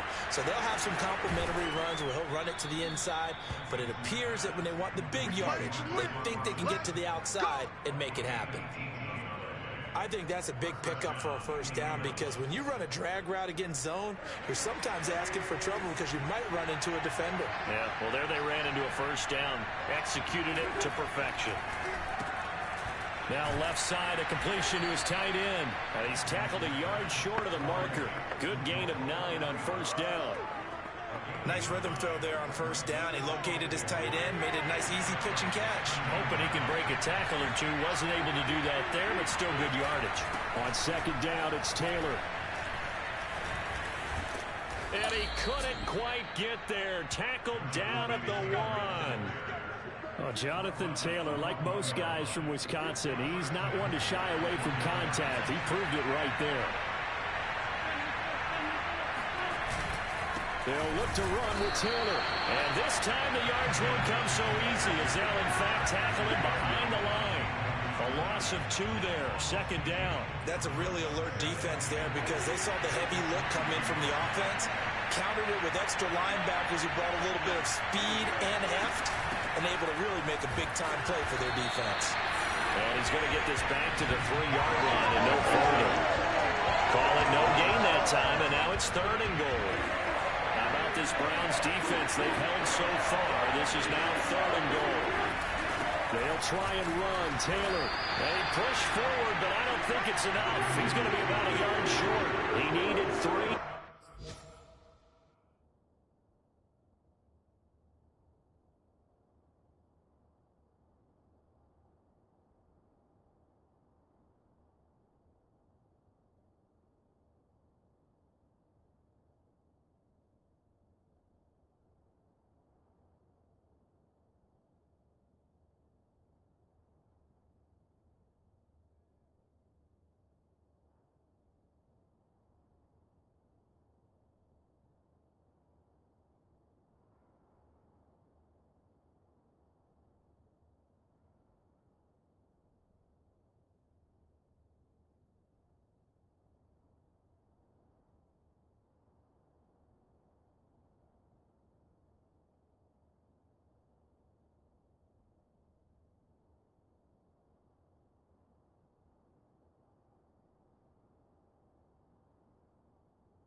He got 2. Now that'll set up an interesting situation here on 4th and a yard.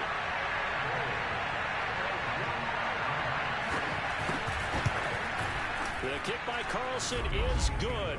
And the Colts hit the scoreboard first. It's 3-0. They took it all the way to the 1, but in the end, opt for 3. Just doesn't sound right, does it? If you get all the way down to the 1-yard line, isn't that supposed to be a play in the end zone that culminates in a touchdown for your team? And per usual, it felt like the guys on the sideline wanted to go ahead and go for it. Of course they did, but of course head coach, it defers back to him, and he made the decision. Let's get 3 out of this, make sure we get some points. The Browns drive about to get started.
This one goes nowhere. Losing yardage back at the 22.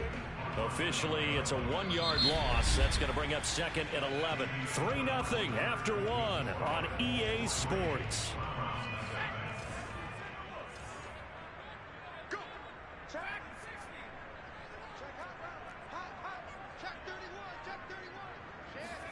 They go play action with Hurts. Escaping the pressure right. He'll end up getting 5 out of that, but now they're looking at 3rd down.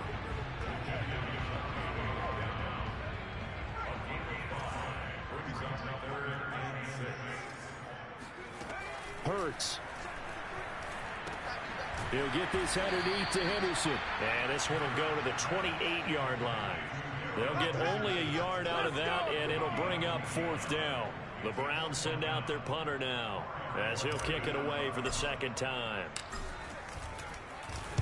He gets this away. It's a good one, drawing toward the sidelines. And this will carry out of bounds. Where are they going to spot it now? At about the 18-yard line, it looks like. Indianapolis offense ready to go again. Their drive last time, it stalled out. They were forced to take the short field goal. And the key phrase, you nailed it, forced to, because you know coaches look at these short field goals as a last resort, right? To them, that's not how drives are supposed to end. You're supposed to put 6 on the board. That's a consolation prize, like going to the county fair. You don't get the big stuffed animal on that one, do you? No, you don't go top shelf. That's bottom shelf material. 1st and 10, Taylor now. And just no chance of turning the corner. He can only get back to the line of scrimmage. 2nd and 10 coming up. Officially nothing on that last run. They'll try again 2nd and 10. From the gun, it's Wentz. Caught out left side by Robinson. And he gets this up across the 35 before he's out of bounds. 4 yards on the completion, and it sets up a 3rd down. Throwing is Wentz. Gonna let one fly for Robinson. And he bats it away, and it falls down incomplete. Here's J.K. Scott now, as he'll punt it away for the 2nd time. And he gets this away, and look at this. This is a good one. Here comes Grant on the return. They'll call that a punt of 59 yards. Tough to do better than that. And the offense will come back out deep in their own territory. That punt was near perfection as it checked up inside the 5-yard line. You never know where these things are going to go, do you? No, what was it? You got a John Heisman quote about that, yeah, right? He said the football is roughly a prolate spheroid, which means it's going to bounce funny, and you never know where it's going to end up. Now, after the running play, we've got a man down on the field. While the training staff works on him, we'll step aside and be right back. 2nd down, here's Chubb again. And they'll bring him down here right around the 17-yard line. That's a nice run right there, able to get to the outside, and so many times defenses say, okay, we've got you hemmed in. But if you're running the football, at least you know where everyone is coming from. You don't have to worry about the backside at all. That allows you to run with a little bit more confidence as you traverse down the field. And mark him down way up close to the 40 at the 39. Catch number 100 for his career right there, and it's good enough to keep the chains moving. This offense finding its legs now. Here's another 1st and 10. And that's going to be caught by Peoples-Jones. And now timeout is whistled as it appears there's a Brown shaken up on the play. While the trainers take a look, we'll step aside. Still 9 remaining on 2nd down. From the gun, it's Hurts. And he'll be brought down by the Colts. Kwity Paye showing his strength and quickness there, a loss of 4. It seemed like he kept going through those progressions, and I thought he might dump that underneath, but he couldn't get rid of the football in time. And I have to wonder if he was thinking while he was back there, I wish there were a lot less progressions on this play, just someone that I can dump the ball to. And throw it across his body, and it's intercepted. Picked off by Andre Cisco. And the Colts are going to get the football here as he gets this up to the 38-yard line. So this is something we didn't see at all from this offense in the victory last week. That's a turnover. They didn't have any, but giving the ball away here in the opening quarter. I love the surprise in your voice because it's exactly what you stated. Didn't see it last week, but it's a key to their win. And it'll be a key to this game as well, protecting the football. Didn't get it done there. Man coverage on the left side, so I really like the design of this play because they opened up the field and brought their tight end the other way on a crossing route. That's a lot of ground to cover if you're a defender. I've been there before, unable to stay with his man there. A gain of 6 there on first. They'll come up on a 2nd and 4 now from the 40-yard line. A give for Taylor running right side. And he's got some space here. And brought down, but not before they're inside the 25. 48 yards rushing now on 8 carries for him so far. Wentz now on first down. Middle of the field, it's Robinson. And they'll get this down to the 10. Well, this is a defense that's definitely on their heels now because they gave up the running play for good yardage one play ago. Now the pass here sets this offense up 1st and goal. They're going to have to dig in strong now because they've been in retreat so far in this drive. This offense on the march. They'll contain him to just 4. 2nd down.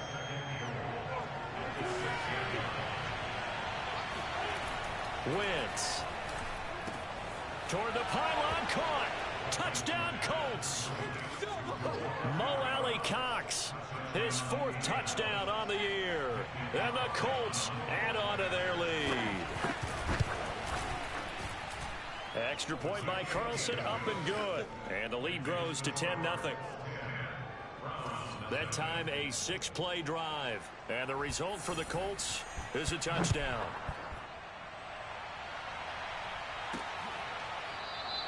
And this will be a touchback as Grant opts not to return it.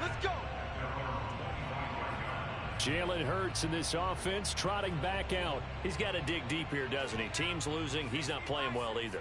And they always tell you, don't press. You'll make things a little bit worse.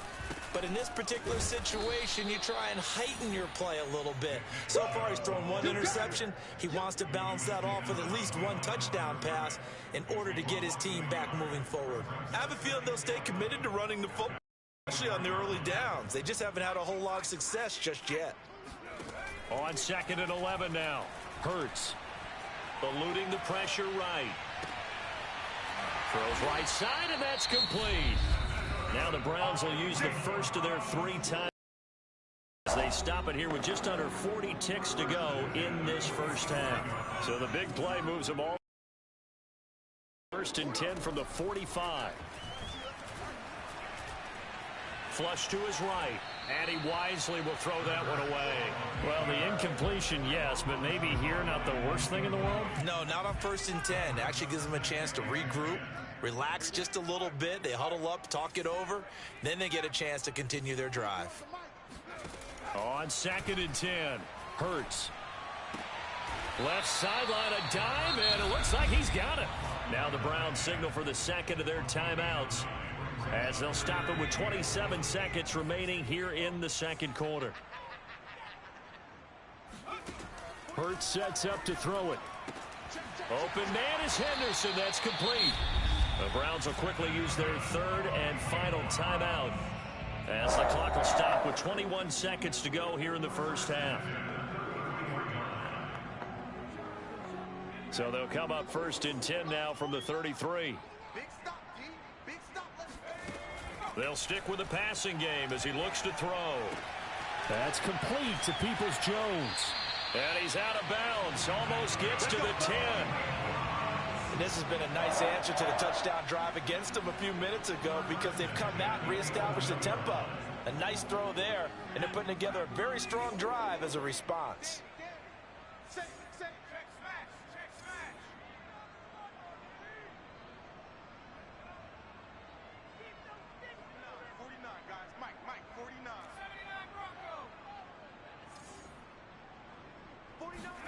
They'll throw on 1st down with Hurts.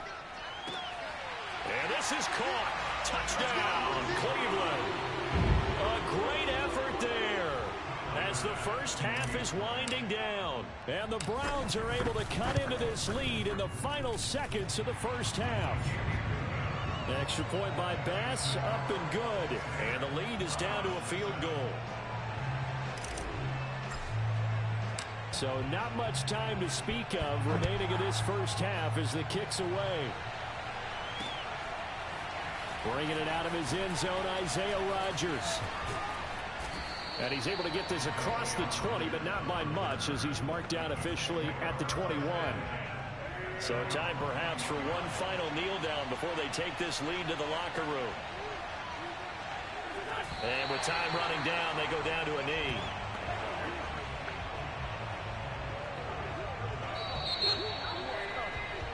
So we come to half. And now, due to apparent time constraints, we fast forward to the beginning of the second half. Okay, Coach, thanks as always. This one's still anyone's game as we welcome you back for quarter number 3. The Browns going to see the football first, but they trail here as we resume play on EA Sports. And he's up past the 20 to the 22-yard line.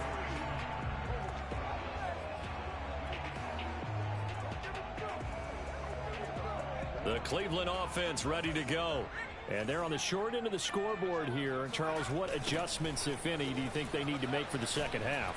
Well, paraphrasing the gold medal hockey winning coach Herb Brooks, I just say you continue to play your game. Throw the ball. They had success doing it in the first half, so make sure you keep getting the ball to your playmakers, a little bit more to the perimeter perhaps, but above all, play your game.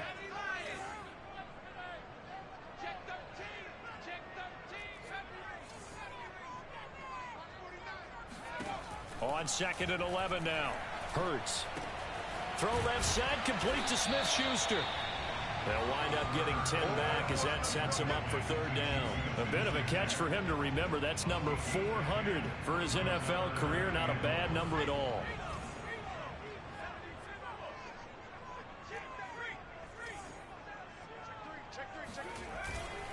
They'll run for it. Here's Chubb. And he will have a first down as they get him to the ground at the 37. 3rd and 1, partner. No need to be fancy there. Just use some force and move forward and pick up the first down.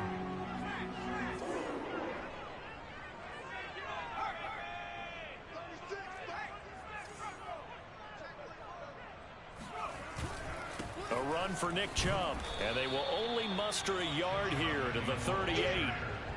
Sometimes with the running game, you've just got to stick with it. Look, it's the 3rd quarter, no time to panic.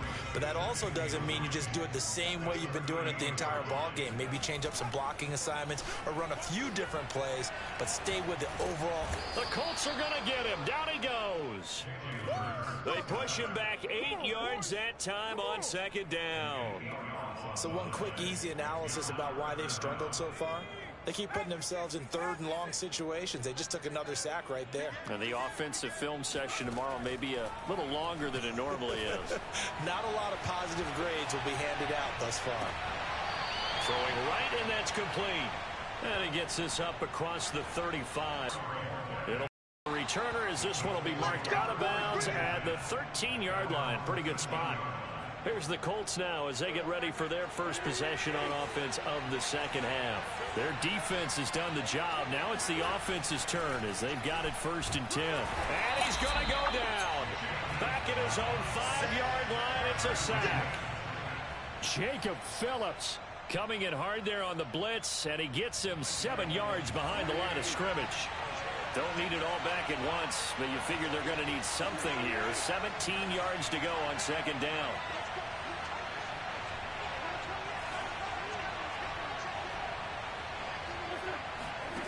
Another try after the first down sack. Wentz. That is caught. Michael Pittman with it. And he'll take this across the 25 before going out of bounds. Well, they were backed up to start the drive, but how about that aggressiveness? Firing it downfield right away. Nice job there getting out towards what would have been their normal starting position. And he powers his way up past the 30. Greg Newsome up to make the stop. 5 yards remain on 2nd down.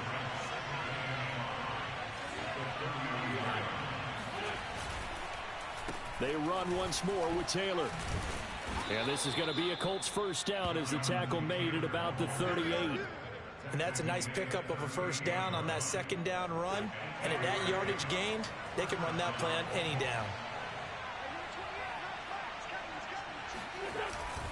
On first down, it's Hines. And he'll muscle his way up to the 43 for a pickup of right around 5. What a luxury to have a guy like this who can not only spell your starter, but can come in and keep drives going.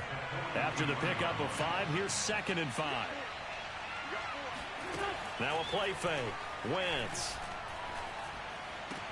Out to the right and complete to Pittman. And out of bounds on the other side of midfield at the 45. So a 1st and 10 upcoming from Browns territory now at the 45-yard line. On play action, Wentz. He'll drop this down to Taylor.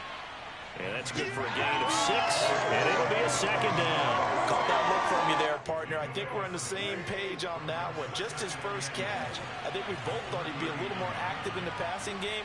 Let's see if that's the start of them trying to get the ball to him a little bit more here in the second half. And nothing doing. He's immediately taken down at the line of scrimmage. No gain on the play that time, and they'll look to convert on what will be a 3rd and 4. Now Wentz. To the right side, complete to Taylor. And he gets this down inside the 35 before going out of bounds. From the 34 now, here's 1st and 10.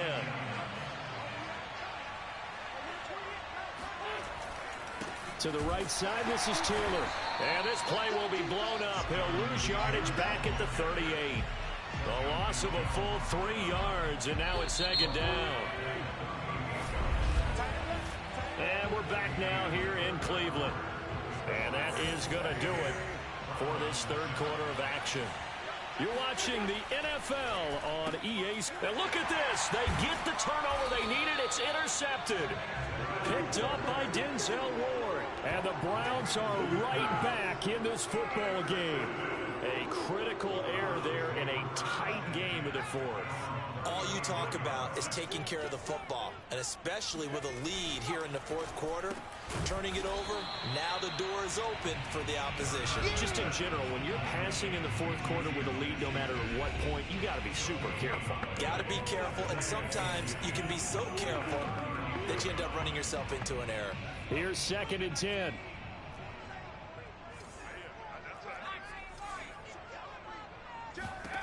Here's Hurts to throw. He'll find Smith-Schuster again. And they're going to have this across midfield and inside the 45. Defensively, you said coming in earlier in the broadcast, the magic number was 20 points for you. That's what you thought they would have to hold this offense to, or less than that. And, wow, they've done that in a big way, haven't they? Not only have they done it, they put themselves in a great position to win this one because holding them down was paramount. If they could get it done, well, guess what? We see the end result. Right now, they have their eye on victory. And leading here in the 4th. They'll wind up getting 9 after tucking it and running, so it'll leave them with 2nd and a yard.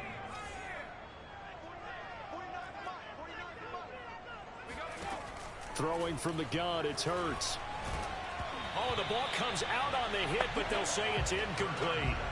Tell you what, partner, after he ices down, he's going to need a nice long soak in a hot tub after this one. He's been under duress the entire game. Oh, yeah, once again, hit as he throws. Fortunate that one wound up incomplete.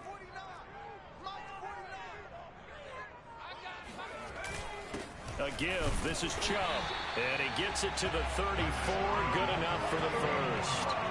Well, partner, what do you think? Might have been 4-down territory if they didn't pick it up, but... Yeah, it's a moot point now. I was curious, so if they didn't get it there, would they have gone for it? I guess we'll never know. Yeah, we didn't have to make that call, but I have a feeling both of us would have said, go for it. Now Chubb. And he'll take this ahead for about 4. 2nd down coming up. Well, the end of all that hitting and hollering, it was a 4-yard run, so the offense is going to go back there and feel pretty good about themselves.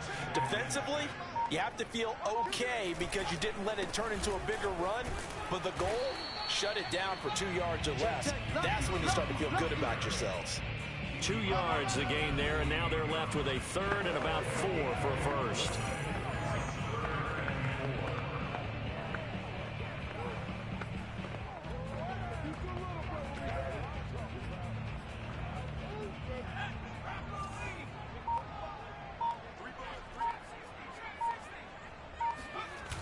off the play fake. Here's Hurts sliding out of the pocket.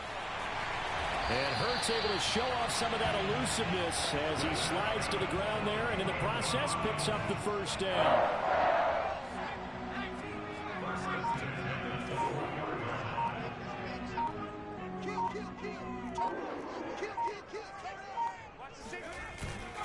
On first down, they'll run with Chubb. And this one goes nowhere. Losing yardage back at the 22.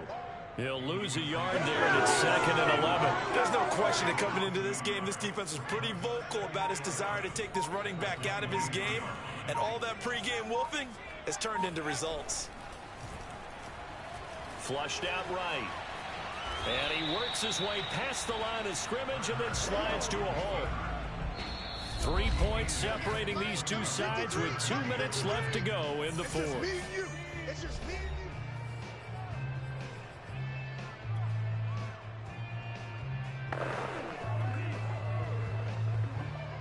So the Browns in possession of the football here as we get you reset. They've got a 3rd down, but they are in field goal range already.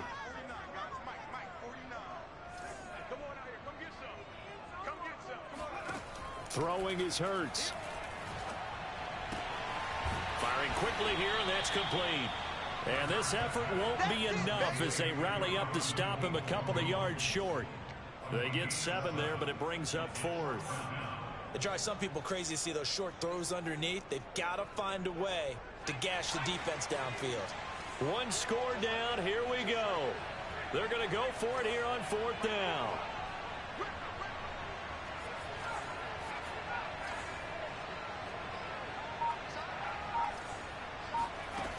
As expected, they're going for it to keep the drive alive. And he's got his man in stride, complete. Touchdown, Browns. A great play there. His 2nd touchdown of the afternoon. And the Browns have taken the lead. And touchdown and congratulations and 0 relaxation ahead of them, right? Way too much time on the clock for them to start celebrating. Part 1 is done, but now on the sideline, you already see him scrambling down there. They're getting those defensive guys ready. Yes, you have to get those guys ready, and you also have to talk to your special teams guys.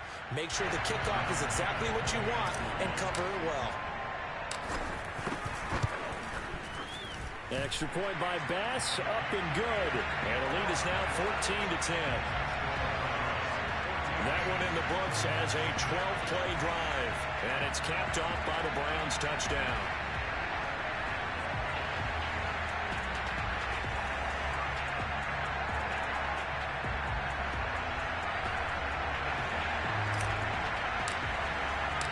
Out is the kickoff unit as they run up and send this one away. Rodgers going to return it from his end zone. And he had no room to run as he's tackled down inside the 20. So now Wentz and the Colts offense down 14-10, a minute 14 to go. A 4th straight defeat looming on the horizon, barring a comeback.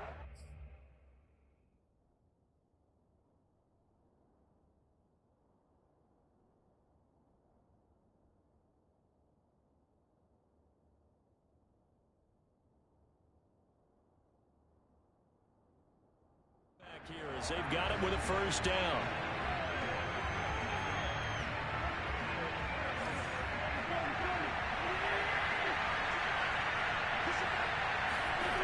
Back to throw, Wentz. Now a desperation throw deep downfield. And it's incomplete. Took a shot, couldn't connect. So now 2nd and 10 after the incompletion on 1st down. Now Wentz. Looking sideline, incomplete. Well, that's where this Cleveland crowd, the dog pound in particular, make it difficult on opposing offenses. It looked like they might have had troubles communicating at the line, and it leads to the incompletion. Now he shot taken on third down, but it's going to wind up incomplete. This defense looking impenetrable now. 3 straight incompletions. They're giving them nowhere to go with the football. Maybe a little frustrated back there. Oh, there's no doubt about it. When you've missed on 3 straight, there's going to be some frustration. But now he's got to make sure that frustration is temporary, not lingering. Big throw coming. All right, rifles one, and that's going to be intercepted. Picked up by Denzel Ward. And he'll take it across midfield to the 46-yard line. Well, you knew you had to take some chances here with the clock winding down, needing a touchdown to win it, and that one might have just sealed their fate. Yeah, and that's the nature of the 2-minute drill. The offense trying to go downfield and make their plays. But defenses, they're sitting back watching everything that they do, but not too far back. They want to be in position to make a play on the ball, and that they did. Another running situation on the doorstep as they come up 2nd and 10. And again, it's Chubb. And down inside the 40 to about the 38. Now the Colts going to burn the second of their timeouts as the clock will stop with 35 seconds left to go.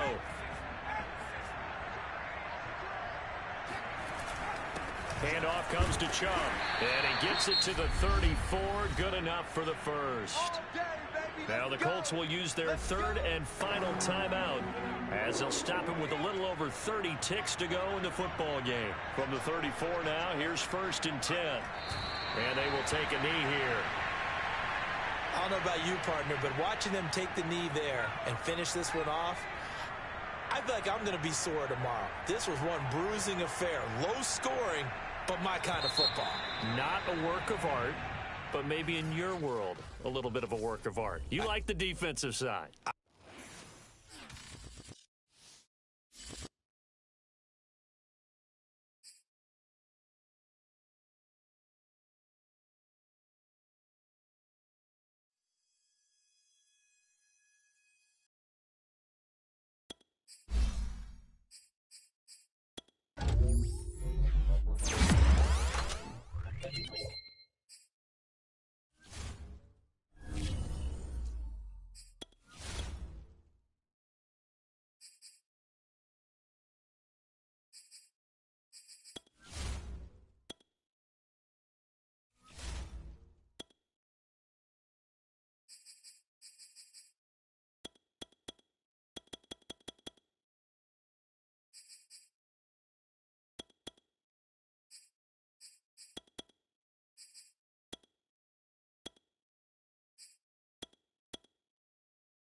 Steelers lost their last matchup against the Browns. Can Cleveland do it again?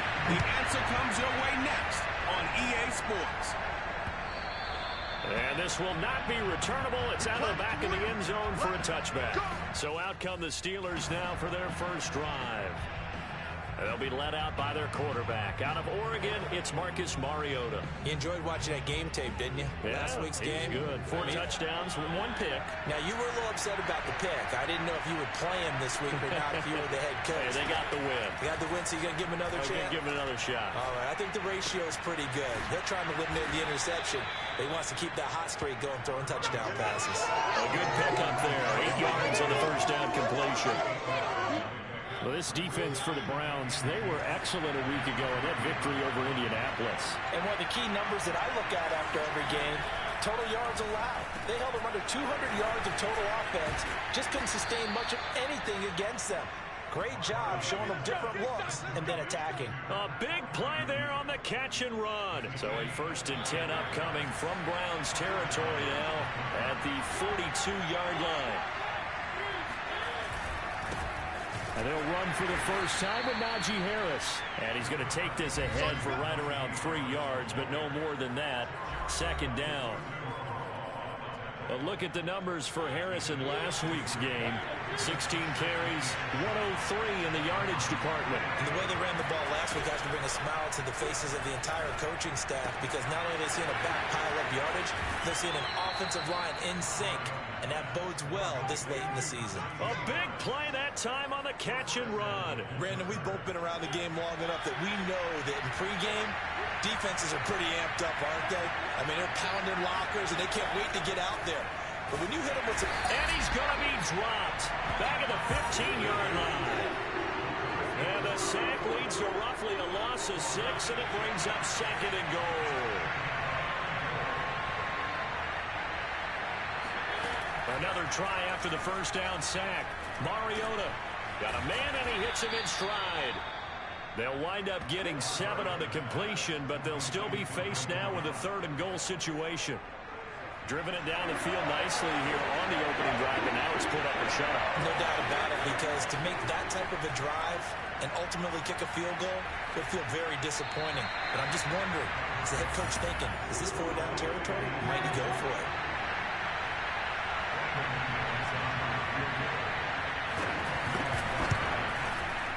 And McManus able to put it through, and the Steelers will jump out to a 3-zip lead.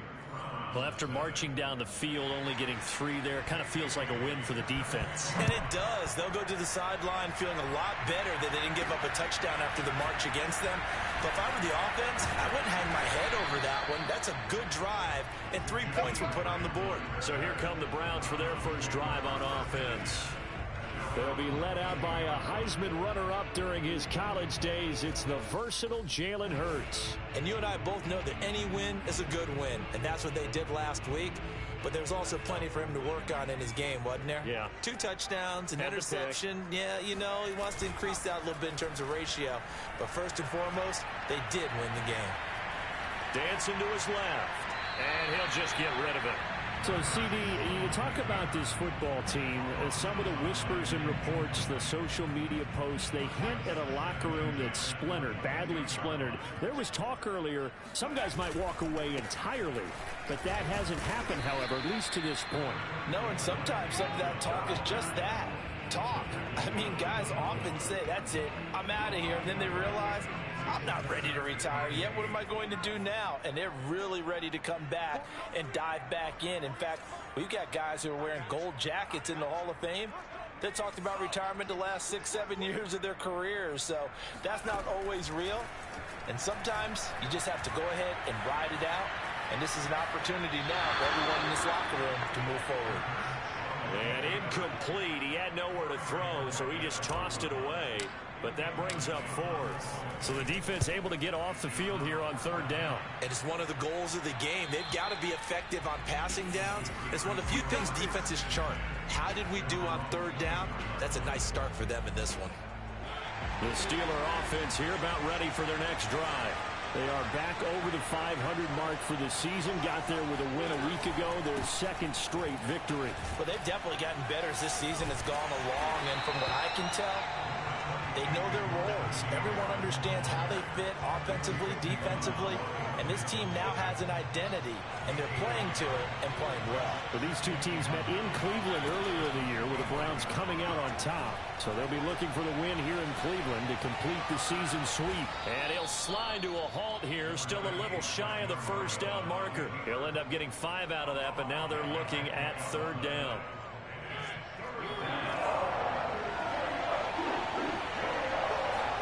From the gun, Mariota. And the throw there going to be incomplete. They'll put a check mark in the box where the defense coordinator was saying, how well can we stay with these receivers if we're in man coverage? Because he just did it on that one, forced the incompletion. That allowed him to get bolder with his pass rush, won't it? Absolutely. Frees up your guys elsewhere. Returnable for Grant.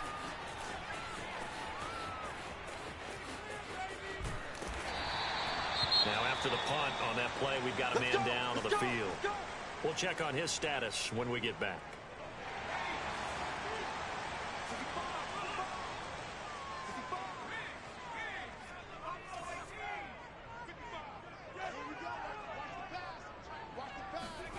On first down, Hurts. Oh, that's into a sea of bodies, and it's intercepted. Picked up by Minkah Fitzpatrick. And he'll bring this one back to the 29. They had to settle for 3 last drive, hoping this second go-around ends in 6. In good position, 1st and 10. 7 yards on the pickup there, and it'll leave them with a 2nd and 3. This running game's so important for them, and they know that. It helped lead them to a victory last week when he was over 100 yards. Let's face it, it's their identity, and that's what they want to play to. They want to be that team that runs the ball really well each and every week, and right now we're seeing a pretty good pattern of that happening. And down inside the 15, shy of the 10. Now that was pretty. They executed that curl route versus zone coverage, and that changes things a little bit because against man, it's often a tight curl, tight, sharply run route. Against zone, you're just looking for that open spot, that dead area, so you may curl it a little bit wider just to get to that place. And usually a tight window. He fired a bullet in there for the completion. Give him 9 on the carry that time, and they're set up with a 2nd and 1. A nice run here early on. It doesn't take a great play caller to realize you want to establish a guy of his caliber with runs like this early because they'll pay dividends as the game progresses. And he's in. Touchdown, Steelers. Marcus Mariota. A 3-yard run as he kept it himself. And the Steelers, they broaden their lead.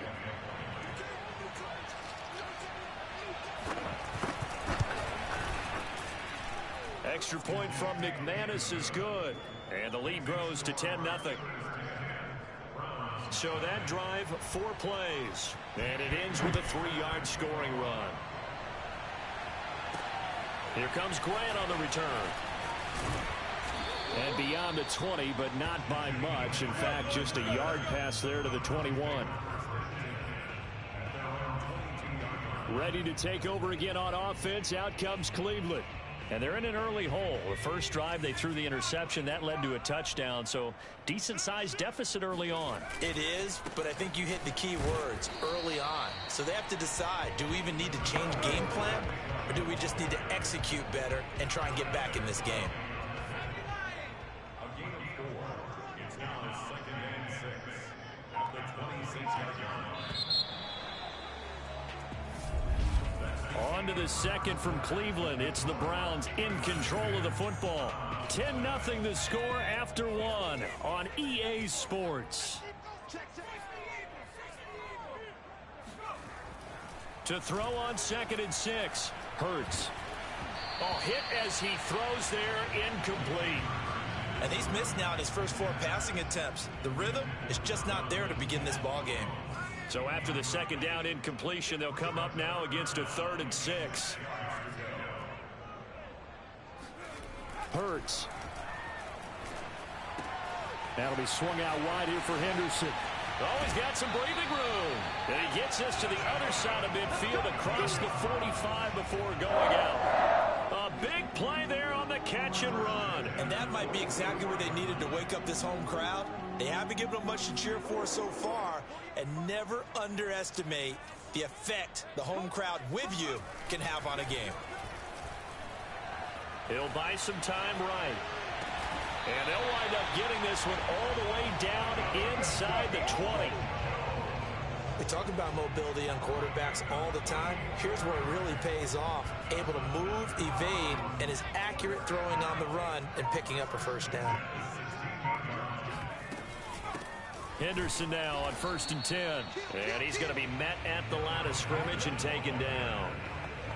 No gain on the play there. 2nd down. Second and 10 at the 16. He'll look to throw. And he takes a shot on the release as this will be incomplete. That was not a real confident throw right there, and he's just 2 of 7 to start the game. Now he's going to have to find a groove with a big 3rd down coming up. Let's see if his confidence can increase. Throw right side going to be taken in by Henderson. And they'll get him down short of the 1st down, right on the 10-yard line. That one good for only 6, and it leaves him with a 4th down. The kick by Bass is good. And they get themselves on the board here. It's 10-3.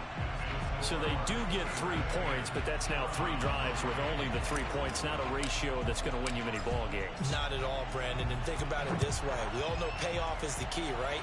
And wouldn't we love to have the concession on every T-shirt that's been printed in football that says finish on it? Because that's the mantra everywhere. Got to be able to finish drives, put points on the board. Pittsburgh set to take over again on offense. And for them, a touchdown their last go-around. Obviously, they'll be hoping to do that again. And when you start plotting for this drive, when you start thinking to yourself, okay, what are we going to do? You don't go away from what you did before because that worked, but you have to be prepared for wrinkles and counters because you know they'll make some adjustments. On 2nd and 9, Mariota. And he's taken down. This will be a Brown sack. They push him back 8 yards that time on 2nd down.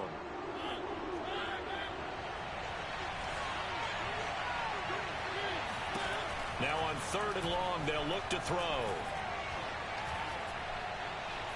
He's going to let this one go deep. And it looked like he got the feet down, did he? Yes, it's a catch. A big play that time through the air. 36 yards. So the line of scrimmage moves all the way across the 50 now as they come up 1st and 10. On the give, this is Harris. And he can only manage to get a couple. 2nd and 8 coming up. 2nd and 8. Now that's a mountain of a man that just made that stop, isn't it? But he's more than that. This guy's nimble and quick. More than a space eater. He just made a great play there.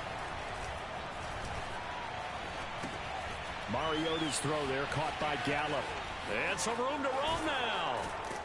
And oh, so close as he takes it all the way to the 2-yard line. A big play that time for Pittsburgh. After the big play, a chance to finish now on 1st and goal. Play fake. Mariota. Got his man. It's caught for a Steelers touchdown. Hayden Hurst, his 2nd touchdown on the season. And the Steelers find a way to stretch their lead. McManus's point after is good. And the lead is now 17-3. Bailey now to kick it away after the touchdown. Taken at the goal line. And he won't get this to the 20-yard line as he's down at the 19. Cleveland offense making their way out. And they entered play on a 2-game win streak, and then they've got the open date on their schedule next week. So this is a group that's really looking to hit the break on a high note. And this will obviously be a tough game for them, but go ahead and play this out with me, partner. If they win here and make it 3 in a row, they get to heal up after that. You've got to think that's an ideal setup and a worthy goal to play for in this one. When you're struggling on offense, you're looking for anything possible to get you going. Sometimes you do it like basketball teams that don't normally press. You put a press on, bring people to life, make them move a little bit quicker. Maybe that'll help them as they head towards the half. go, let's go! And we'll remind you that coming up at halftime, we'll join Jonathan Coachman and the gang in Orlando. Coach will have stats and scores from the early games going on here around the NFL. And they'll get him down as he's inside the 40. Not only have they completed a couple on this drive, but they peeled off some pretty good chunks of yardage, too. Absolutely. Great start. 2 nice plays in the pass game. Now can they continue to feed off that? And brought down, but not before they're inside the 25. Well, so far, a little bit more resistance by the defense on this drive alone. 3 passes, 3 completions, 3 first downs. They're taking it to them, and it's paying off.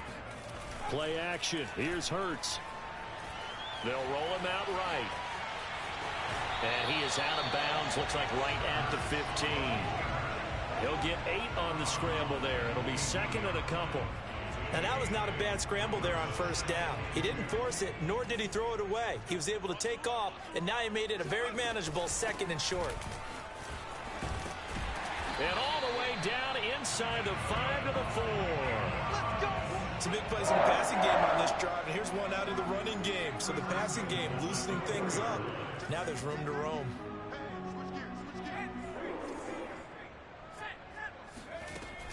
They'll run with Chubb, and he's in. Touchdown, Browns. Nick Chubb as the first half is winding down. And the Browns are able to cut into this lead in the final seconds of the first half. Extra point by Bass, up and good. And that'll cut the lead down to a touchdown. So not much time to speak of remaining in this first half as the kick's away. And not wanting to risk anything here late in the half, he'll just take a knee and they'll bring the football out to the 25. The Steeler offense here about ready for their next drive. And they will not really have time to do much of anything. 15 seconds, all that remains before halftime. Had a bit of a lane there, took advantage of it. Give them 7 there on the first down carry. It's a 7-yard carry to set them up with a 2nd and 3. Due to time constraints, we move you forward in today's broadcast to the beginning of the 3rd quarter. Well, no matter how they phrase it, staying on schedule, staying ahead of the sticks, whatever you want to call it, 7 yards on first down, that fits the bill. Okay, Coach, yeah, adjustments likely going to play a big role in this 3rd quarter in what's been a tight contest so far.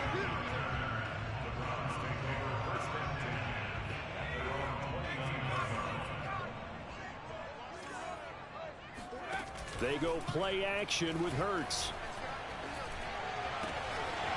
Oh, he's got a man wide open, complete.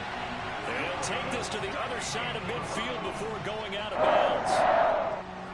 Well, that certainly has to feel good. It's not all the time that the play caller should get all the credit. Sometimes I think in the huddle, the quarterback just says, hey, who's going to make a play for me? I just need something right here. And the end result there, nice first down. Drive keeps moving. And he'll be hit as he releases it, and that'll fall incomplete. These two teams met up earlier in the year, back in Week 4. And it was the visiting Browns who got the victory then, so they'll look for the season sweep here in Cleveland.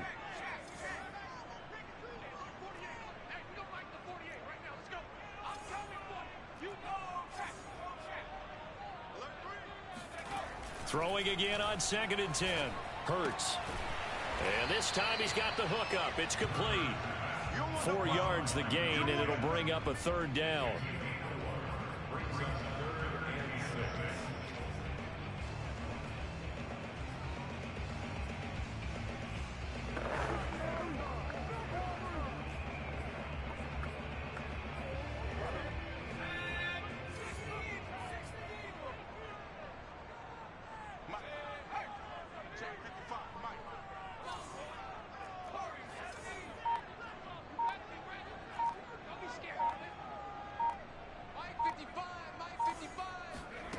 From the gun, it's Hurts. Toward the sideline, and he will have the first down as he was able to keep the feet in bounds. And he almost made it, but just short. Finally out of bounds, right down around the goal line. Already over over 1,000 yards receiving this season. That catch is just going to add to his total. Certainly not resting on his laurels. He's trying to continue to gain as many yards as possible and continue this big season. Henderson is into the end zone for a Browns touchdown. So it was the goal line. It's the running game that gets him home. Certainly appears that they lulled the defense into thinking that the passing game was going to be it the entire drive. Nice change up there going to the running game to get him over the goal line. Extra point by Bass, up and good. And that will tie our game here in the third.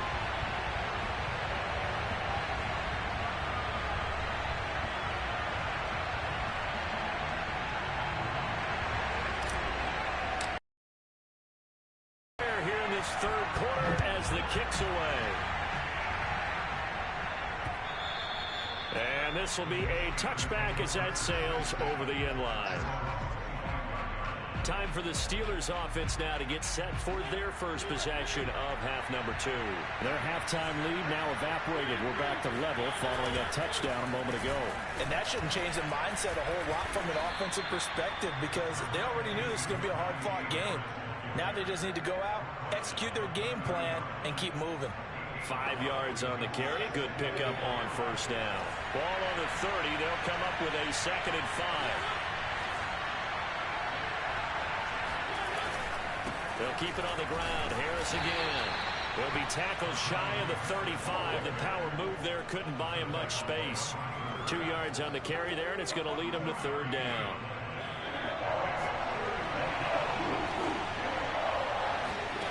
Mariota to throw it. He gets this one to Johnson. And he will have a Steelers first down, and he's going to have it by plenty. Able to get 8 yards there on 3rd and 2. Gotta say, I was a little surprised to see him, Charles, come out in the shotgun on 3rd and less than a yard. Yeah, but the way the NFL is nowadays, we hardly ever see him. Blitz coming, and down he goes. In for the sack, Myles Garrett. Impressive individual effort there. No one was going to stop him around the edge. Yeah, no doubt about it. That's why if you play in a 4-3 base and you're a defensive end, that's why you get the big bucks. They count on you to do everything. Defend the run, and of course, get to the quarterback. And he gets this up across the 35 before he's out of bounds. That catch good for 5. It's 3rd down. They should have got more out of that, though. He was wide open. I love how emphatic you are with that call because that's exactly what I was thinking. Wide open in the flat. Give him a ball that he can use to get upfield with, not just catch and go over the sideline. They cost themselves some yardage there. They did get 9, but it leads to 4th down. So much about this game is just understanding situations and then having to execute, isn't it? Guard the first down sticks. Don't let them get there. And they rallied and made the tackle. So they're forced to punt on 4th as this one's away. And this will hit just beyond the goal line as it's into the end zone for a touchback. Heading out as the Cleveland offense now as they get set to take over here. And that last drive, a long drive, but not just that. They had a great air attack going. Do they stick with that? I would think that they would because if they were confident enough to do it on the last drive, starting backed up in their own territory, why would you change anything? They've got to be confident about what they're presenting and continue to do so. Yeah, because the secondary, they really look clueless. And that was amazing because that drive went and went, no adjustments, and no big plays by the defense to knock the ball away. And he's going to have a Browns first down as he's got this up to the 35-yard line. He hasn't had a ton of success here so far, but you get the feeling that he might be on the verge of popping one. Yeah, even on that one, there was a little bit of a hole, but it closed there quickly at the end. They'll throw on first down with Hurts. Rolling to his right. And he gets this up across the 35 before he's out of bounds. He'll get 3 yards on the scramble there at 2nd down.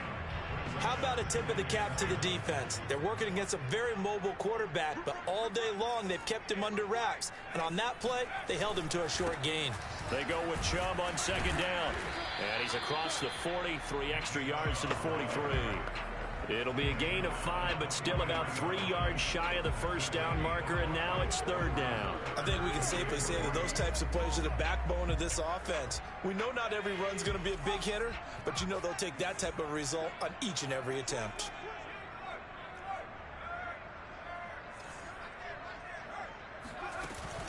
They run it again with Chubb. And he brings this up to the 46. Good enough for the first. On third down, that's a good job of situational football and understanding where the first down marker was and getting there. On 1st and 10, it's Hurts. Being chased out left. And he'll go down inside the 45 before going out of bounds. They're throwing it on first down, but no one was open, so he gets flushed out of the pocket, runs towards the sidelines, gets out of bounds with a good gain and a first down. Let's go, let's bring it, let's bring it.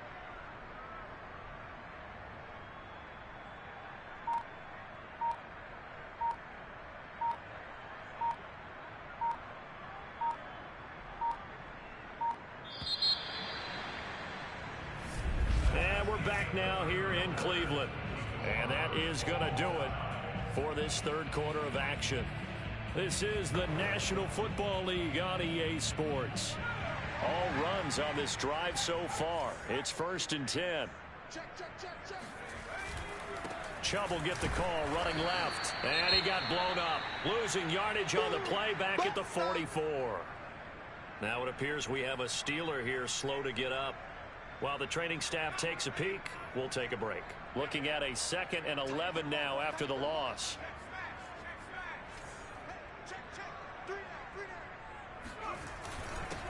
On the ground, it's Chubb.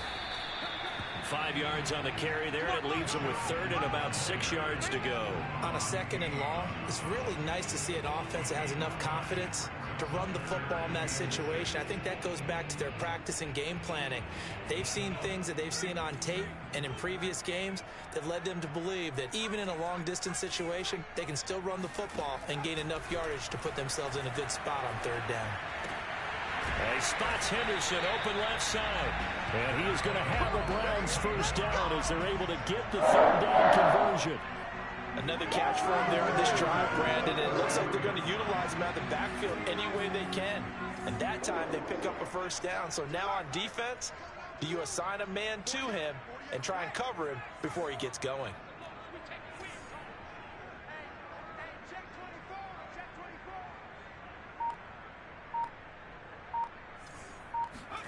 Hurts sets up to throw it. And he's going to go down. They get to him back at the 40. It'll be a loss of 7 on the sack, and it brings up 2nd. Well, we've seen how this quarterback can beat you with his leg.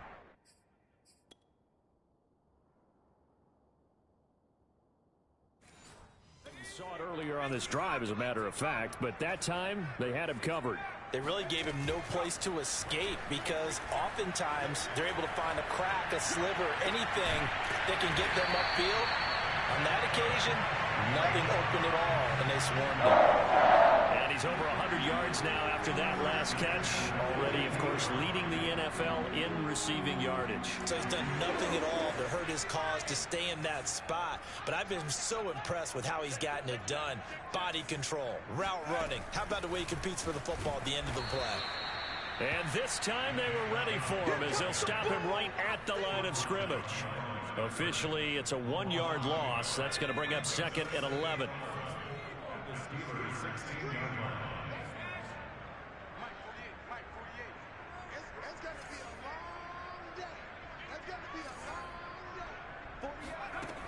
They'll set up a throw. That's complete to Peoples-Jones. And he's got this inside the 10 to the 9 before he's out of bounds. The reception good for 7. It's 3rd down. I know many people like to throw to the tight end, maybe in a little flexed out position because he creates mismatches with his size. But slot receivers do the same thing with their quickness, their speed, and their route running savvy.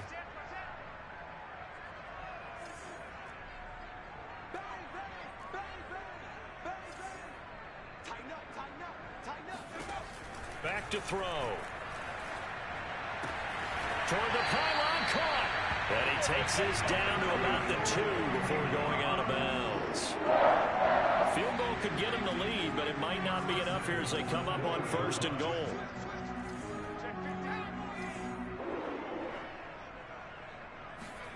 They'll set up to throw. Oh, the ball comes out on the hit, but they'll say it's incomplete. Well, Brandon, we see why it's a team game there, because there's a sigh of relief that they just released defensively. If he's able to get that one away, that's likely a touchdown. But instead, that pressure from the front got to him and forced the incompletion. You're right. He had him open, just a split second too late on the release. On 2nd and goal, Hurts. And that's going to be caught for a Browns touchdown. Donovan Peoples-Jones, his 3rd touchdown now on the year. And the Browns have taken the lead.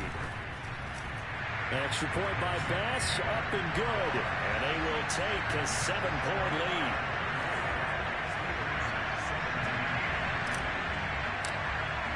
The kickoff unit is out on the field, and they will send this one away. And he'll just take a seat, and the drive will begin at the 25-yard line. And Pittsburgh getting set to take the field. And now they'll look to answer working from behind. And remember, this offense has sputtered yet to score here in the 2nd half. They'll need to change that here.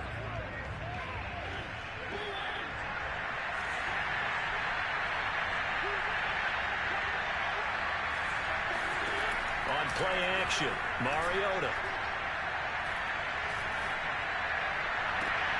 Open man, completes it to Claypool. Come on, Browns, let's go. Tell you what, he's been able to put the ball in some tight spots all game long. That throw, no different. Yeah, a lot of people would call it a gutsy type of a throw. I think he looks at it as, I can do it, so it's not that big of a deal to me, and I'm going to keep firing. On 1st and 10, here's Mariota. He gets it complete to Harris.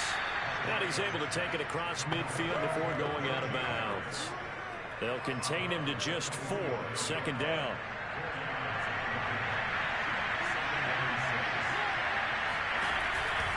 They hand this off to Harris. And he's got this down to the 35. 49 yards on the ground for him so far. The drive continues as they search for a tying touchdown. Here's 1st and 10. They held him in check in the 1st half, but that's his longest carry of the game right there. So would this be the definition of fresh legs since he didn't get much done in the 1st half? Now he has a great opportunity. He's taking full advantage of it.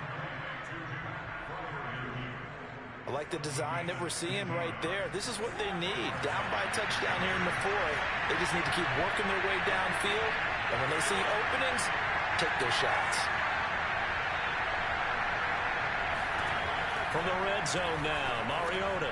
That's the tight end Hurst with it. And he will be brought down at about the 6-yard line. Boy, how about the speed with which this offense can get down the field? It's taking them no time at all to get down here. And now they're set up with a 1st and goal. Harris, touchdown, Pittsburgh. We are set up for a fantastic finish now. A 4th quarter touchdown here. We're an extra point away from a tie football game. And I know they're thinking about possibly going for 2, but I'd go ahead and kick this one and just get it back to level.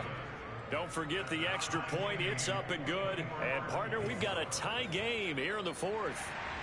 Nothing separating these two sides. 24 all our score as he sends this one away.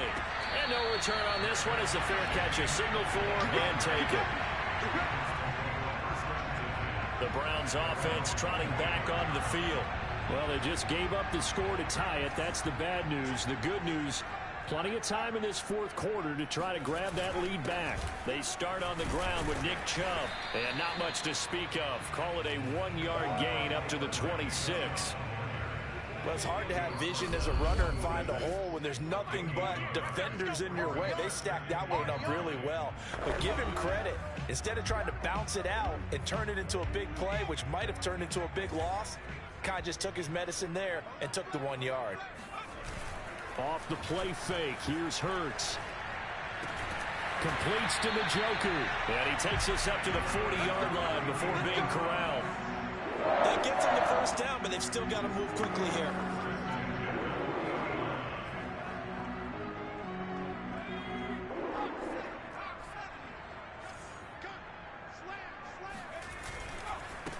run for Nick Chubb.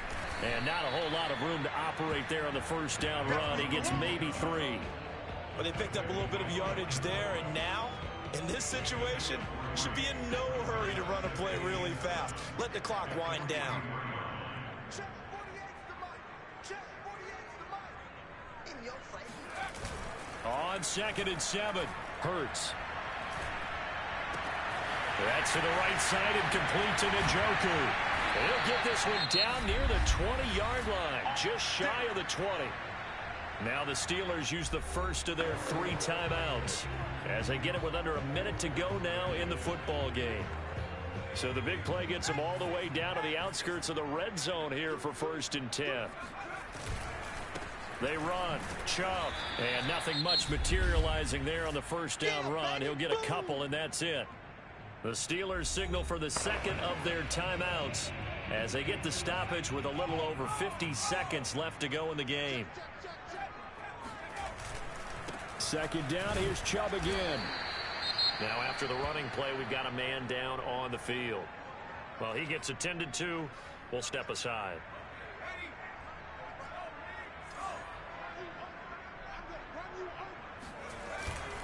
On 3rd down, it's Nick Chubb.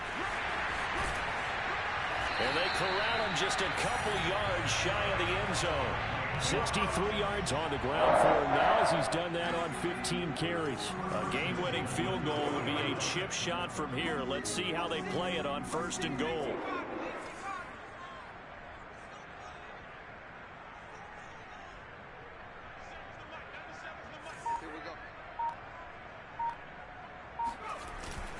They'll give it to Chubb. And he's going to get this back to the 3-yard line and no further. And they're going to get the timeout called. What a finish. We're down to 4 seconds to go in this football game.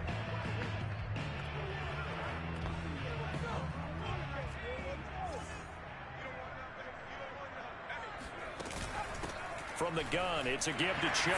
And he's in for a touchdown. And in the final seconds, forget overtime. They just likely won this thing in regulation. And oh, he clanks it off the right upright, and it's no good.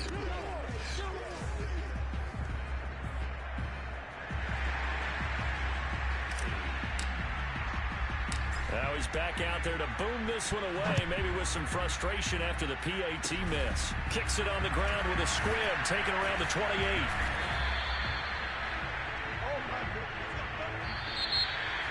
Well, going into the final play of this game, they knew that they needed some type of a miracle.